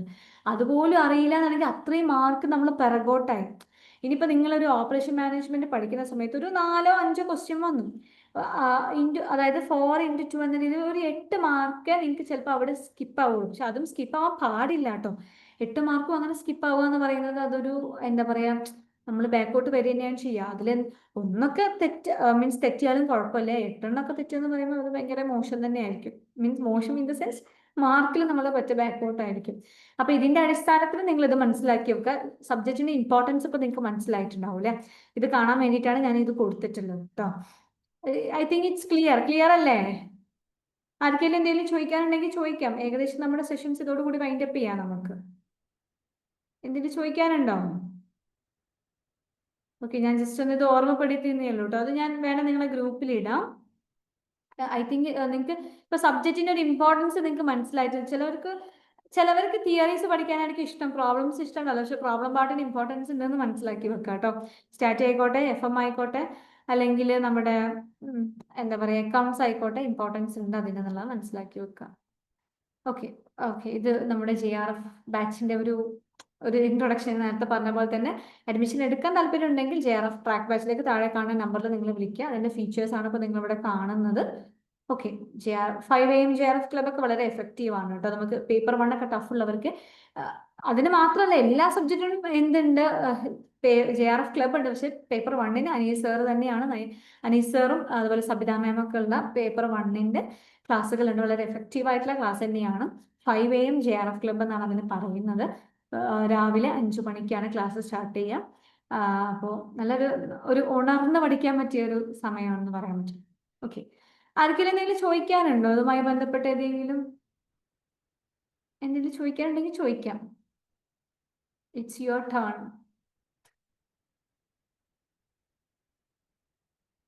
ആർക്കൊന്നുമില്ല ചോദിക്കാൻ?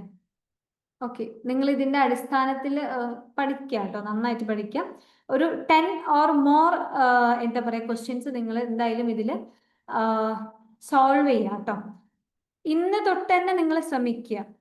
ഇനിയുള്ള ദിവസങ്ങളിൽ എന്താന്ന് വെച്ചാൽ നമ്മൾ ഇനി കുറച്ച് ദിവസങ്ങളേ ഉള്ളൂ. അപ്പോൾ നമ്മൾ മനസ്സിലാക്കുക നമ്മുടെ വിജയത്തിനാണ്. അപ്പം എന്തൊക്കെയോ നമ്മൾ സാക്രിഫൈസ് ചെയ്യേണ്ടി വരും. ഇൻ ദ സെൻസ് നമ്മൾ ചിലപ്പോൾ നമ്മൾ സാക്രിഫൈസ് ചെയ്യേണ്ടി വരും. കുറച്ച് ടൈം നമ്മൾ സാക്രിഫൈസ് ചെയ്യേണ്ടി വരും. അറിയാം, പലരും വർക്ക് ചെയ്യുന്നവരുണ്ട്, പിന്നെ അതുപോലെ പഠിക്കുന്നവരുണ്ട്, വീട്ടിൽ തന്നെ കുഞ്ഞു മക്കളുള്ളവരുണ്ട്, ബിസി ആയവരുണ്ട്, ഫാമിലി ആയിട്ട് ബിസി ആയവരുണ്ട്, ഒക്കെ ഉണ്ട്. എന്നിരുന്നാലും നമ്മളൊരു സമയം നമുക്ക് മാറ്റി വെച്ചേ പറ്റൂ. കാരണം ഇനി അത്ര ദിവസമേ നമുക്കുള്ളൂ. അതുകൊണ്ട് ഇന്ന് തന്നെ നിങ്ങളൊരു തീരുമാനം എടുക്കുക. ഇന്ന് തൊട്ട് ഞാനൊരു പ്രീവിയസ് ഇയർ ക്വസ്റ്റ്യൻ പേപ്പർ ചെയ്ത് പഠിക്കുന്ന സമയത്ത് എന്താ പറയുക, നിങ്ങൾക്ക് നിരാശയായിരിക്കും വരിക. അതായത് കുറേ ക്വസ്റ്റ്യൻസ് നിങ്ങൾക്ക് തെറ്റ് ആയിരിക്കും, ലോ മാർക്ക്. ചിലപ്പോൾ നിങ്ങൾക്ക് 100ൽ 18ഓ 20ഓ അങ്ങനെയൊക്കെ ആയിരിക്കും വരിക, അല്ലെങ്കിൽ 40ഓ ആ രീതിയിലായിരിക്കും വരിക. പക്ഷെ നിങ്ങളൊരു 5 ക്വസ്റ്റ്യൻ പേപ്പറൊക്കെ സോൾവ് ചെയ്ത് കഴിയുമ്പോൾ ഓട്ടോമാറ്റിക്കലി അതെന്താവും, ആ 40 എന്നുള്ളത് ഒരു 45 50 എന്ന രീതിയിലേക്ക് എത്തും. നിങ്ങൾക്ക് തന്നെ ആ ഒരു റിസൾട്ട് അവിടെ അറിയാൻ പറ്റും. അപ്പൊ നിങ്ങൾ ബുക്ക് ഐഫറിന്റെ ഫ്രീ ബുക്ക് ഉണ്ട്, അതൊക്കെ എടുത്തിട്ട് നിങ്ങൾ പഠിക്കാം. അതെല്ലാം നിങ്ങൾ ഇവിടെ കോഴ്സിൽ ജോയിൻ ചെയ്തിട്ടുണ്ടെങ്കിൽ അവരുടെ ആപ്പിൽ അവൈലബിൾ ആണ്. ആ രീതിയിൽ നിങ്ങൾ പഠിക്കുക. പ്രീവിയസ് ഇയർ ക്വസ്റ്റ്യൻ പേപ്പറിന് വളരെ ഇമ്പോർട്ടൻസ് ഉണ്ടെന്നുള്ളത് നിങ്ങൾക്ക് ചിലപ്പോൾ ഈ ബ്ലൂ പ്രിന്റ് കണ്ടപ്പോൾ മനസ്സിലായിട്ടുണ്ടാവും അല്ലേ. അപ്പോൾ അങ്ങനെ പഠിക്കാം കേട്ടോ, കൂടുതൽ സമയം കളയുന്നില്ല. ഓക്കെ, ക്ലിയർ ആയിട്ടുണ്ടെന്ന് പറഞ്ഞു. Okay, thank you. അപ്പോൾ നമുക്ക് വൈൻഡപ്പ് ചെയ്യാം കേട്ടോ. ശരി.